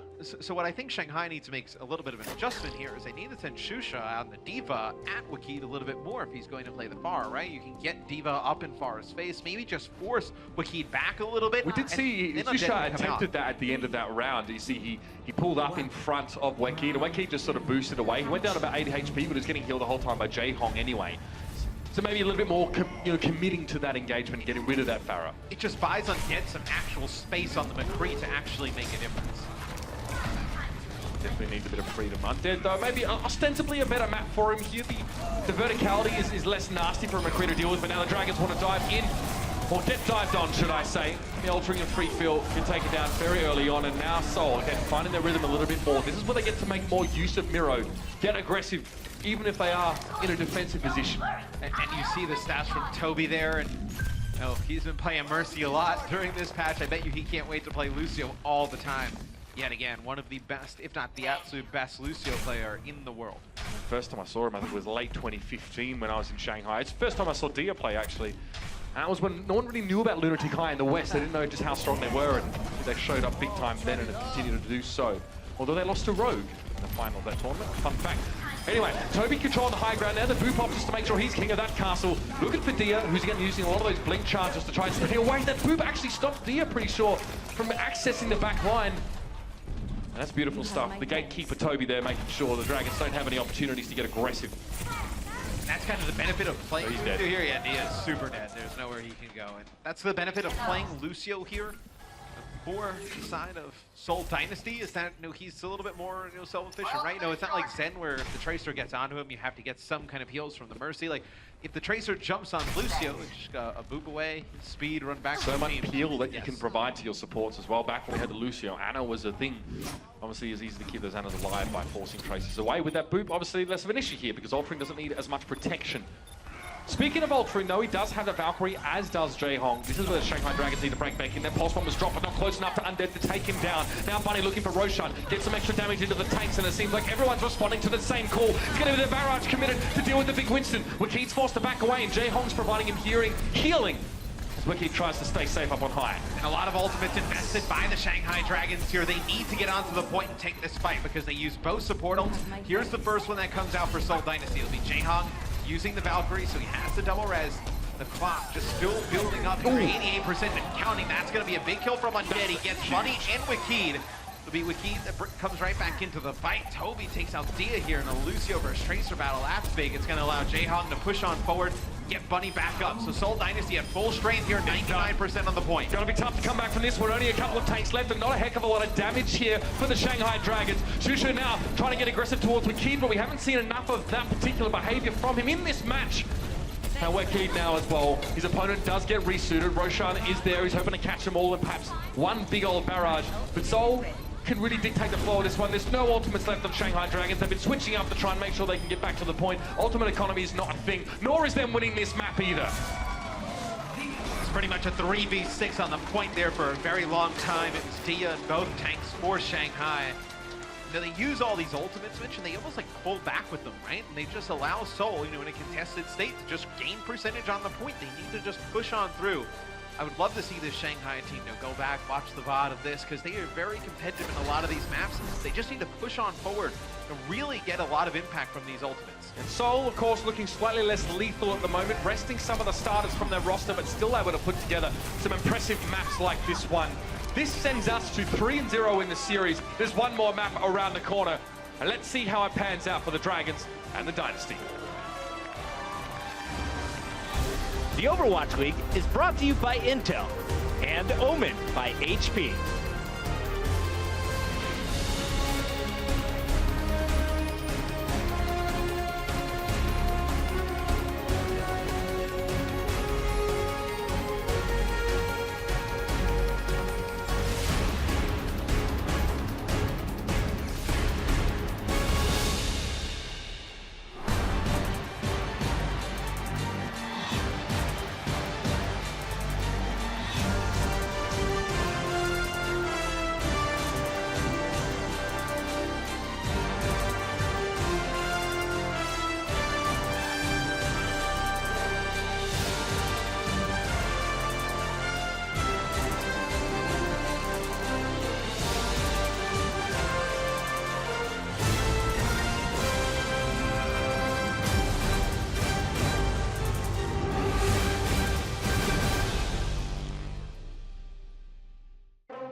The Overwatch League represents a different direction than esports have taken in the past.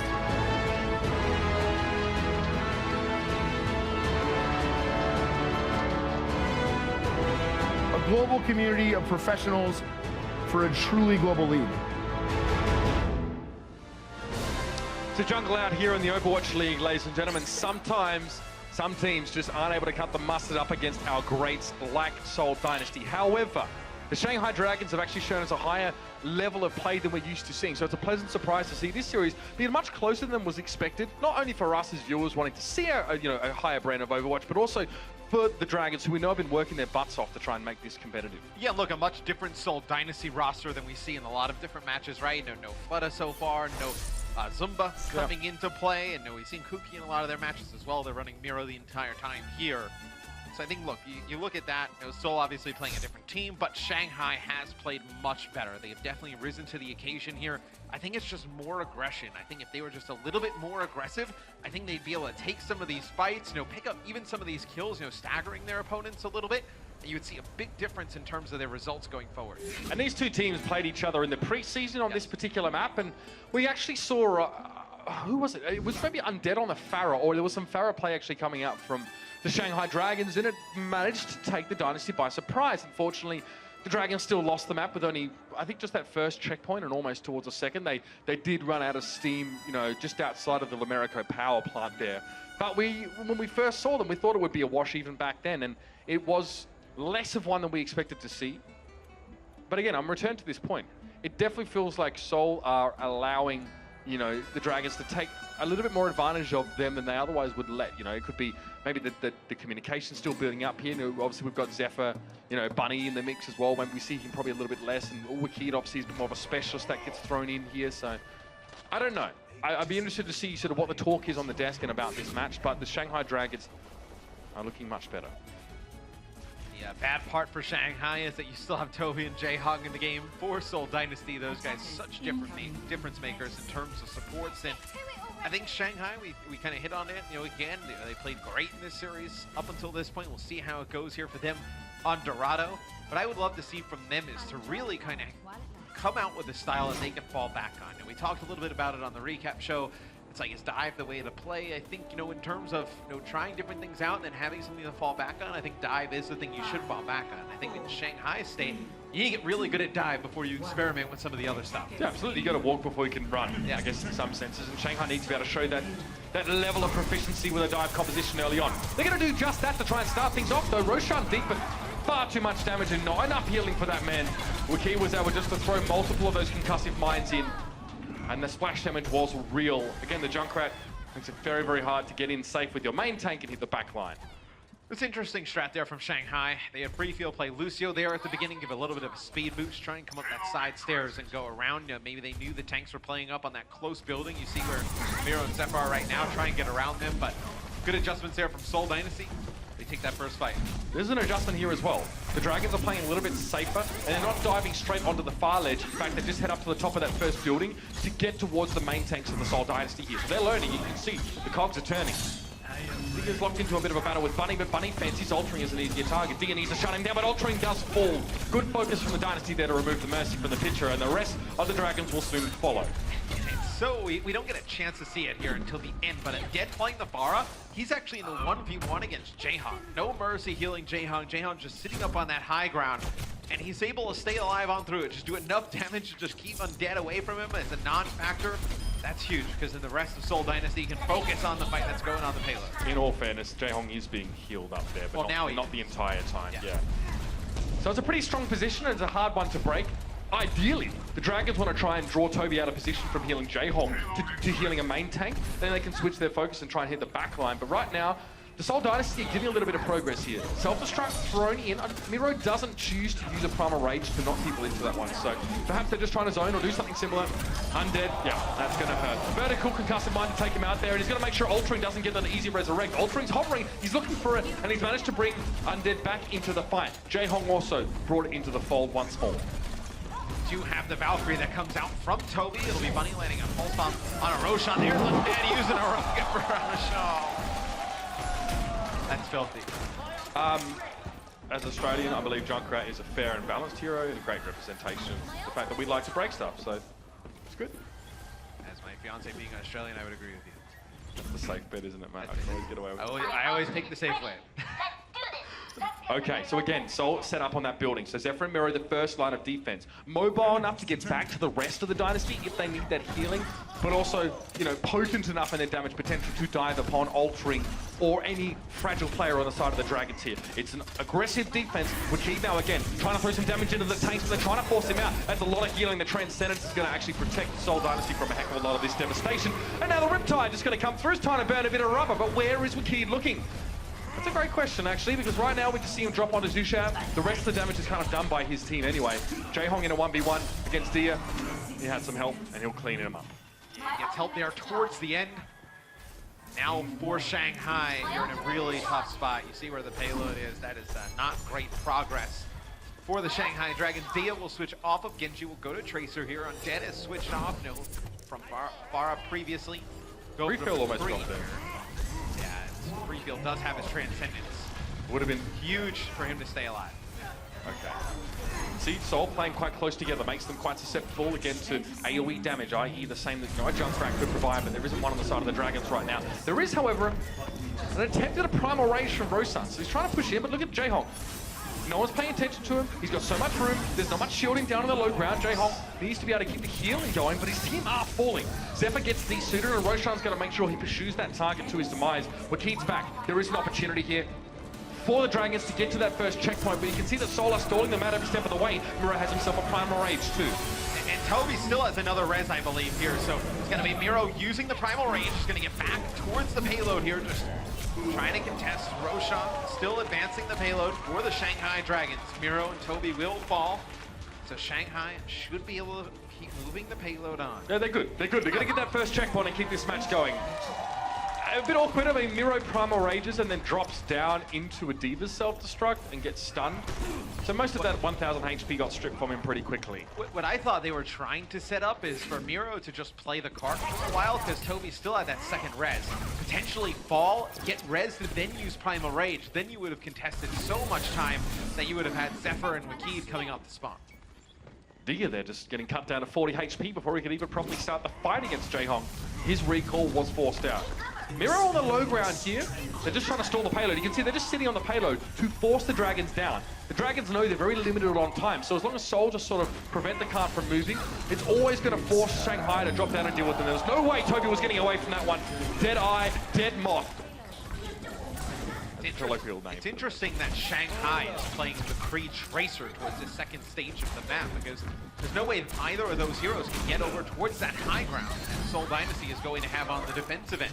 I mean, obviously McCree can do a ton of damage at range, but when you have Seoul Dynasty playing up in that high ground, especially when you're going to want to send your tanks up there for Shanghai, and you don't have a Tracer, or you have a Tracer, but you don't have a Genji or like a Widowmaker. Tracer really doesn't have that vertical potential. No, She's fast. She can't blink upwards, you know. I mean, she does come from behind up the staircase here. I mean, most likely there's going to be either a Junkrat trap, or Junkrat's going to be able to turn around and put down a ton of damage through this little narrow alleyway. Dia now, he might be looking for Wakid here. Possible. Jeez, that's wishful thinking, my dude. Doesn't quite connect. Drops onto the health pack there. And Dia is left without his quarry. However, still a chance to compete in this fight at least. Undead found Bunny early on, so Shanghai were able to find their opportunity elsewhere. What's Wakid looking for right now? Again, trying to send his Riptide to the payload, but he gets taken down before it makes it. Bunny back. Freefield's got to be careful. Gets hitting concussed by a throw, just a little bit too short to claim the life of the Zenyatta. But Wakid wants to get down and dirty now in the fight. Another mind throw, but he's out of them. He gets cut down. It was the Holden Freefield cleaning him up. In a good position with the Zenyatta, and Toby needs to respect Undead. And it looks like he's going to make his way forward. It might be another checkpoint here for the Dragons. They get it! A minute 45 on the clock, but they get it done. A pretty confident and comfortable second stage of this map, really, for Shanghai. Yeah, they just kind of rolled on right through. Not really a lot of defense coming in for Seoul Dynasty. Wakid will play Genji here in this setup, so it looks like Seoul's just going to go with all-out aggression here. We go towards the later half of the game. That's really good, just going to challenge Undead here in the back, right? Yeah, they haven't been able to pressure that McCree out too much thus far. I mean, again, when you're running a Junkrat, you have half of the dive potential that you otherwise would. Oh, Jaehong, you don't want to get caught in there, my friend. Oh, Zephyr to the rescue, though. It's like Lassie and Timmy. Keeps himself alive, and of course, keeps that Zenyatta alive with a defense matrix. I'm very impressed to see that level of coordination. Good work, and now they're going to pressure forward. Undead out of position. He dropped down into the waiting arms of the Dynasty. And they'll have their meal and eat it too. And only 60 seconds left here. It'll be Freefield using the Transcendence. Have 3 members here, 4 members now for Shanghai. Back in the action, but once this Transcendence is gone, Seoul is going to know that they're going to allow Wakid to just go crazy here with this Dragon Blade in the next fight. Again, he might need to, because the Dragons are still, despite taking a lot of damage, building ahead of steam on this final stretch. Too sharp on that payload. Again, we'd like to know where that Diva is. Oh, Undead gets bombed out from the backside. That will slow them up, but there is still time for the Dragons to get in position for this. If they lose any more people, though, ooh! Altering, very, very careful now. He tries to go in with that Resurrected. He's punished. For a second there, I thought Altering was going to wait until he got Valkyrie, then maybe the res, yeah. But just looking at the clock, it looked like Undead would actually respawn, came back to life in time. He goes for the res without Valkyrie, gets taken on out. Dash from Wakid. 5 seconds left. They may not even get back towards the cart. That went completely wrong in every conceivable way. They'll get an overtime tick there. Roshan was able to limp onto the payload, but that is what the Dragons are doing right now, limping along Wings clipped, and Wakid now is there to do the rest of the job. Up on the Butcher's hooks, they're gonna go. Toby giving him that healing. Again, it's only really Tank that left around this payload with Miro falling, Transcendence now coming out, and here's the Valkyrie that Altering wanted to use earlier on. Maybe he's happy to have it saved for this moment. Roshan trying to get dropped on, but he's actually done such a great job on this Winston, dealing, again, with people that just don't respect the damage of a Tesla cannon. But Zephyr's brought back up. He does get a chance to resuit. This should be Soul coming back in with all their full strength. Bunny on Tracer, though, just running around in the back line. Takes out Undead, who is, a real source of damage for Shanghai, playing Soldier 76 there towards the end. And it's just those split-second decisions from Shanghai right now. Altering going for that res on Undead. He falls. You don't have... He was 98% to Valkyrie. Maybe wait another second or two. Even if you have Undead come back at 76, which you went to anyway, would have gotten back into the fight, got the effects of the Valkyrie. They could have Valked and then pushed on through. I don't love the fact that we see Altering get taken down while trying to resurrect Undead in that moment. Should be some peel from there. There has to be some peel. Your tanks are still alive, and you're letting your Mercy get cut down by a lone Genji, or at least it seemed to be the case there. That put him in a position where they couldn't have had a full-strength force to actually start that fight with. Take a look at some of the highlights from Undead. He has been tremendous in this series. Really, they're starting to complement Dia nice in the DPS role. Just not able to work it out there towards the end for the Shanghai Dragons. I mean, he and Dia were the two players, on the Dragons that we had no doubt they'd be able to perform. We'll see what Shanghai decides to do here on defense. Looks like you have Undead. Gonna play Widowmaker here. From the rest of their team, it looks like you'll see Winston and Diva. Plus Tracer, Mercy always in the occasion, then Zenyatta as well. For Seoul Dynasty, can you keep the Moira in the equation? That's going to be the question. Toby goes over to Mercy. This isn't really a great Moira map, right? Not able to get a lot of value out of her orbs. Well, I mean, she's horrendous on the second stage, purely because it's just really, really hard to get her into position. There's so much verticality. I mean, the angles you're going to be firing your Biotic Orb at kind of mean you're going to be limited in what you can do. You can hold it until you get onto the low ground, but there's just better picks. I mean, maybe in this first point, right, when you tap towards the chokes, but then you would have probably want to play a different set of tanks, right? If you're going to run the Moira and just kind of death ball through that choke point. Agreed. Okay. Seoul Dynasty now out to finish this series off with a clean 4-0, and to do that, they just need to get pretty much to the end of the map. So no real time constraint on them, it's more a matter of distance, more a matter of getting the job done. Roshan very cleverly here, breaking line of sight with the payload, avoiding a lot of those orbs coming in and stalling this out fairly nicely. Now Shusha steps into his place. So this is really weird from Shanghai. You see the fight going down on the payload here. You have Dia, Roshan, Altering, and Shusha there. And you had Undead playing all the way back by the fountain on the Widowmaker. So really not able to get a ton of value out of the Widow there. Now Undead is back all the way up towards that high arch, and maybe he's watching that side staircase, watching the flank, giving a little bit more protection to somebody like Free Feel on top. Like a very limited application. Well, it's really risky. I mean, even if he's trying to protect Free Feel from a distance, if he doesn't nail the shot, his Zenyatta is dead. Not ideal at all. One shot is not sometimes the margin that players like to be placed under. But Shanghai want to get a little bit aggressive here. They've got Miro to the point where he's actually going to have to back away, shut down quite heavily, and the pulse bomb should finish the job. It does. Dia finds him, but Miro's instantly resurrected back. Now Seoul Dynasty, they're not going to be brooking any nonsense in this fight, and Dia just walks straight into a fusillade of orbs. It's going to be Jaehong cleaning him up, and now the Dragon Blade for Wakid here as well. He has enough healing, supported nicely in that fight by Toby, just above him. Nothing you can do about a Genji that's getting so much good healing, both supports, and Shusha down. And whether it's Miro or Zephyr, they've done a tremendous job just putting just a body in front of Undead, right? Because Undead needs that space on the Widowmaker to make an impact, hit those shots. One time it was Zephyr flying at him, just boosting him off of that top arch. Then he gets back up in the top arch. Undead not able to see anything. What happens maybe 2 seconds later, Miro jumps up, just gives him a little tickle with the Winston, forces him down. Again, winners in these games are normally able to provoke their opponents into making moves, or to force them or bait them into making errors, but that might have been a bit of a weird one for the Seoul Dynasty. Toby gets picked off. Not only does he get picked off, but Roshan gets out essentially scot-free. Shanghai diving in deep, they were able to isolate Toby and take him out as the payload moving on in. Now you're going to get Zephyr here towards the later end of this fight, so things starting to go well for the Shanghai Dragons in terms of ultimates coming online for both teams. Miro will have a Primal Rage. Wakid building up towards that Dragon Blade rather quickly from that last fight already, halfway there. both support ultimates for the Shanghai Dragons. We'll see how they decide to use these, whether they use them offensively, play down in the cart, try and stall themselves some more time. This is the very classic Widowmaker position here.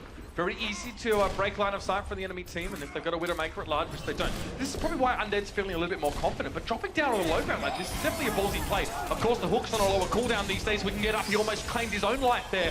His shot was reflected back at him from Wikid, but he opts not to go for yet another one. Freefield was brought back to life. So is Roshan. So Shanghai now are digging deep in the pocket for the extra change and maybe even some links that they can convert into a fight win. And it's going to be Wikid with a Dragon Blade there. He gets taken out, so you get no value from the blade. But Toby pops the Valkyrie, so they withstand both support ults of the Shanghai Dragons. The Seoul Dynasty, then they use their Valkyrie to bring some players back into the fight. Now they should be able to start moving this cart down the street.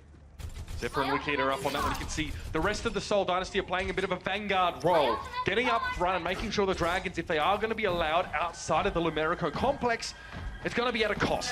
Whether a personnel cost or a health point cost. Now up on the high ground, they are going to go. We actually saw Zephyr just think twice about it and back away. They haven't forced the Dragons down. So now we have a tense couple moments where the Dynasty are kind of hoping they can provoke an engagement, but they're not quite sure when it's going to come. Into the backline it might be though. Jaehong loses most of his HP there, but he's able to get away. They're going to back off the cart here for a split second. Does Seoul Dynasty. They're probably waiting for the infrared sight away so Bunny can make a play with this pulse.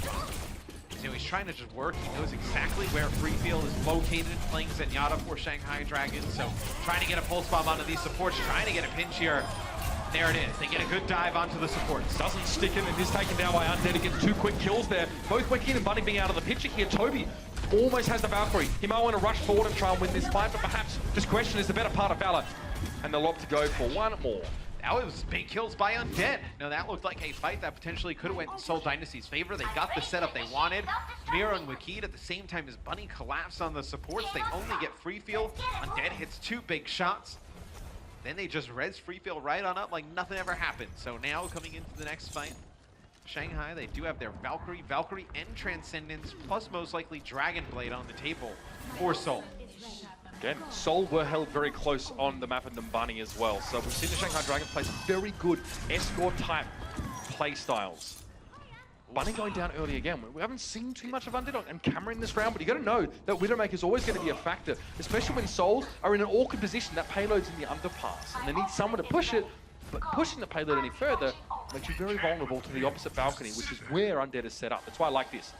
You can see where Seoul is attacking from right now. I think they want to get Undead out of this position because a lot of the time they've been pushing over towards that top left high ground. Now they're going all the way around. They know that Undead is the one that's really causing them a lot of problems. Miro, it was an interesting jump there. Maybe he just used it for the mobility. Poor Wikid's going to respect that. It wasn't a headshot there, unfortunately, but Wikid's found deal with some shurikens of his own. Sometimes you just get lucky. Throw him into the mix and see what you come up with. Roshan down, and look at the pressure on Undead here. This might be all she wrote. Undead trying to get to the mega health pack. He does. Now he needs to win this potentially pivotal 1v1. He's not going to. The melee attack from Wikid. Cool, calm, collected, and confident. That's all you need going up against the Widow at close quarters. And now the Transcendence here for Seoul Dynasty. Difficult for Shanghai to make a scratch, to make any sort of mark here. But it looks like it's the Dynasty making their own indelible mark as they pressure their way forward. Roshan pretty much on the last players left here. Zusha gets a double with the self-destruct, but I don't think he's going to cut the mustard with Wikid getting himself 4 kills, if I'm not mistaken. Seoul are battered and bruised, and they're limping forward, but it looks like they're going to make it here with 5 seconds left. Zusha trying to stall, getting desuited. There are players in position, but I don't think they can do much about Seoul here. Yeah, with Zusha getting taken down, I think we're going to go for the stall. They will. Dia comes forward, gets on the towards Wekid. Overtime's ticking down. No, surely not. Seoul running out of players on this payload, and they messed this one up. They're going to send Miro in, forced to use the primal range straight away to keep them in the game. Now jumping into the backline. Jaehong and Toby also have to commit themselves to the payload itself. But Dia's found Toby. Jaehong off the edge. Can't really get back to the payload, and that Wikid's going to burn down so far. Unbelievable! Wow. Unbelievable! The final map of this series goes to the Shanghai Dragons. Just when Seoul Dynasty, prior to this game, are looking better than ever, and the Shanghai Dragons were in a rut. Mark my words, this is the start of something big for Shanghai. And you had Undead who gets a big team-back on his Zephyr there at the end. That allows Dia to push on through because then it's just a PvP with Keith playing Genji on the cart. They're able to turn that fight around. Shanghai with a big map win there against Seoul Dynasty. And And you know, it's so funny, it seems like we've watched the Dragons wax and wane over the course of the series. They started so strong on Umbani, and then I'd say they probably reached their low point around Oasis. They struggled a little bit more on that map. They still made it competitive. But this is something entirely different. And people are going to be talking about this, like we're wondering who to put finger at for this result being what it was. But one thing is for sure, the Dragons have lifted their playstyle drastically, and they deserve the applause they're getting, despite being in a lost series. Seoul Dynasty, this is not the result, despite being a win, they were probably looking for. I mean, there are a lot of teams in the league who are going to look at this match and see how well Shanghai played and the improvements that they're making, and they're not going to want to see Shanghai later as the year goes on. This is the team where they start to work out some of these little mistakes. They're going to look a lot better. And what a boost of confidence it'll be. And again, people are probably surprised. I'm talking about a team that didn't win the series but winning a map. But I mean, no one would have expected the Dragons to be able to get even a map against plenty of other teams so far. Huge improvement. Big shout out to the Dragons. The Seoul Dynasty still looks strong, but definitely look far more fallible than they had in the past on this map. We had a great combination with Undead and Dia. Finally, the DPS powerhouses on the Dragons have been showing up, and that's the kind of game we want to see here in the Blizzard Arena. What a match. We're going to head over to the desk to have this broken down for you right about now. The Overwatch League is brought to you by Omen by HP and by Intel.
The action continues here in week 3. What a great matchup we just saw. And this one of the biggest shockers we've seen in the Overwatch League so far. Welcome back, everybody. It's Puckett, Sideshow, and Crumbs. And before we get started, can we give it up for the Shanghai Dragons?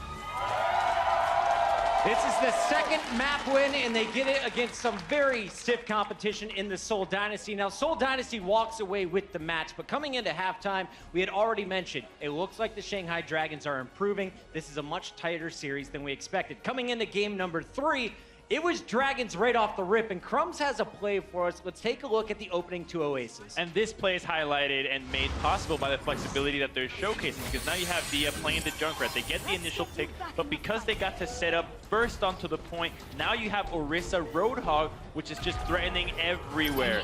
Now you have the halt hook combination that can go anywhere, and because this setup is already on the point, the Seoul Dynasty composition just can't do anything to this. You don't have your Orisa Hog.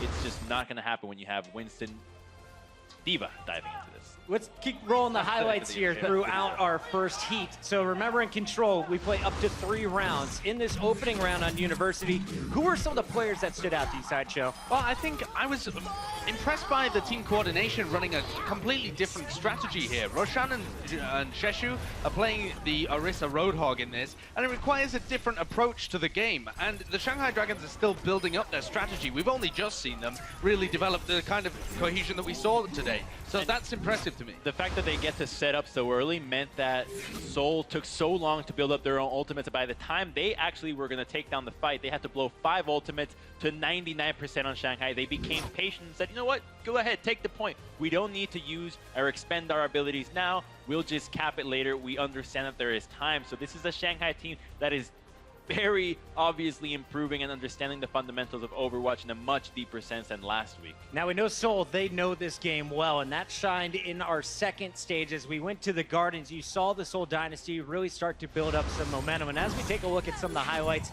we're going to keep our eyes on the tank to open this one up. Miro just able to get so many players off of the rest of his squad, constantly jumping on the McCree.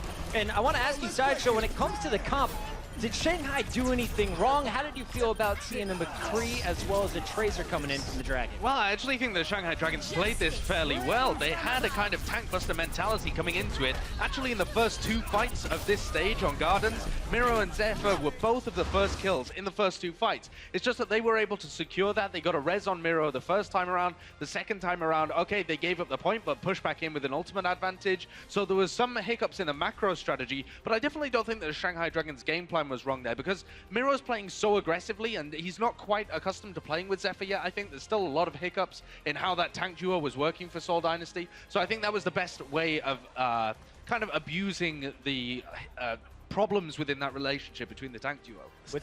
Go ahead. I don't want to be the party pooper here, but I think that what the Seoul Dynasty did here with the roster, not switching anything up, clearly showing that it might struggle a little bit, has to do with the fact that they're going to be playing up against New York on Friday. If you show nothing of your starting roster, how is New York going to prepare against this? A match that has a lot more implication to your standing, keep everything hidden, and now when you face New York has to just go in the dark. All right, well, Seoul was still able to get the job done in our third and final round here of Game 3. Let's take a look. Remember, it was tied up in Game 3. This is the deciding moment, and Toby goes back to what he made a name for himself on. The Lucio is into action. Yeah, he got 7 final blows actually on this stage, 7 actual kills secured. The guy's a monster on Lucio, and it helped them get so much aggression out. And it's impossible if you're the Shanghai Dragons here trying to play this anti-dive where you're trying to blow up Miro when he dives in. You've got walls to your back. This is very much a circular point with very narrow choke points. Very difficult to play this kind of style, and Seoul abused it. Toby able to pick up so many kills. How many final blows? 7 on Lucio. That's more than I get on Genji. So Seoul wraps up game number 3. They now have the match in the bag, but we still had one more map to go. It's Dorado, and this is where Shanghai walks away with their second map victory of the regular season. And let's take a look at how it all started. To be honest, it wasn't a great start for the Shanghai Dragons. For a moment, I was a little bit worried we'd see a full hold. It very much looked like a full hold. In fact, Seoul Dynasty were only about a fraction of a fight away from utterly locking this down and looking completely dominant on the first. I think there was a slight bit of hubris from them. They felt like they could push in and completely lock off the full hold, and then they just got snowballed all the way back. Exactly. A payload in motion stays in motion, in the wise words of Winston. And with the Valkyrie coming out, it was very easy to keep staggering the Seoul Dynasty as they kept trying to say and save the point. And I think maybe they felt like they could actually hold it as much as possible instead of recognizing the windows that they had. Okay, we have to give up this amount of payload. We'll fight in the high ground in a much easier position. Again, it's about taking the fights where you want them and where it favors you, as opposed to bringing the fight to the opposition. Great series, and at the end of it all, it was the Seoul Dynasty walking away with their 5th match win. They are undefeated currently after dropping just 2 maps along the way. Let's give it up for the Seoul Dynasty because it's time to crown our player of the match, sponsored by Omen by HP. And right now, down on the floor, we have Zoe with the king, Ryu Jae-hong. Yeah, I got the man himself standing right next to me, Ryu Jae-hong from the Seoul Dynasty. Congratulations on yet another win for you and your team. Now, Shanghai Dragons put up quite a fight on that stage. Looking at their performance, what do you think worked well for them this time around? 상하이 드래곤이 이번 경기에서 되게 잘해주셨는데 어떤 부분에서 잘했다고 생각하시는가요? 상하이 드래곤즈는 일단 위도우를 기용한 전략을 정말 잘 하는 것 같아요. 그거에 저희가 정말 꼼짝 못했습니다. They were doing well on the Widowmaker strategy. So, yeah, that was really good. All right. Now, I have to ask you, we talked about it on the desk as it happened last week, and I mentioned it again going into this match. You get so many kills when you're playing support. On that Zenyatta, getting more out of it than fled on Widowmaker. Why don't you just play DPS? 플레타 선수가 위도우메이커로 죽인 것보다 유재용 선수가 제냐타로 죽인 게 더 많은데 왜 DPS 안 하시고 이렇게 어떻게 그렇게 하실 수 있었나요?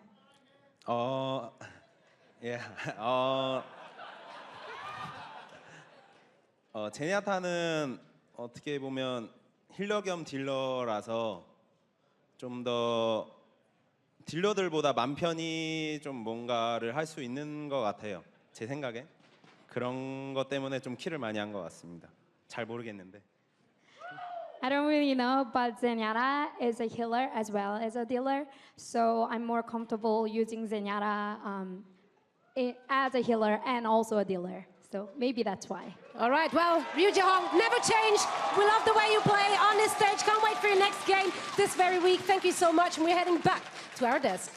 That is our player of the match, sponsored by Omen by HP. Big ups to Ryu Jae-hong, who can't do just one role. Don't make me do damage. I'm healing and dealing. That's Ryu Jae-hong's way. We are now 2 matches in to week 3. But when we come back from the break, I know it's the match everybody in this audience wants to see. It's the battle for LA, and you don't want to miss it.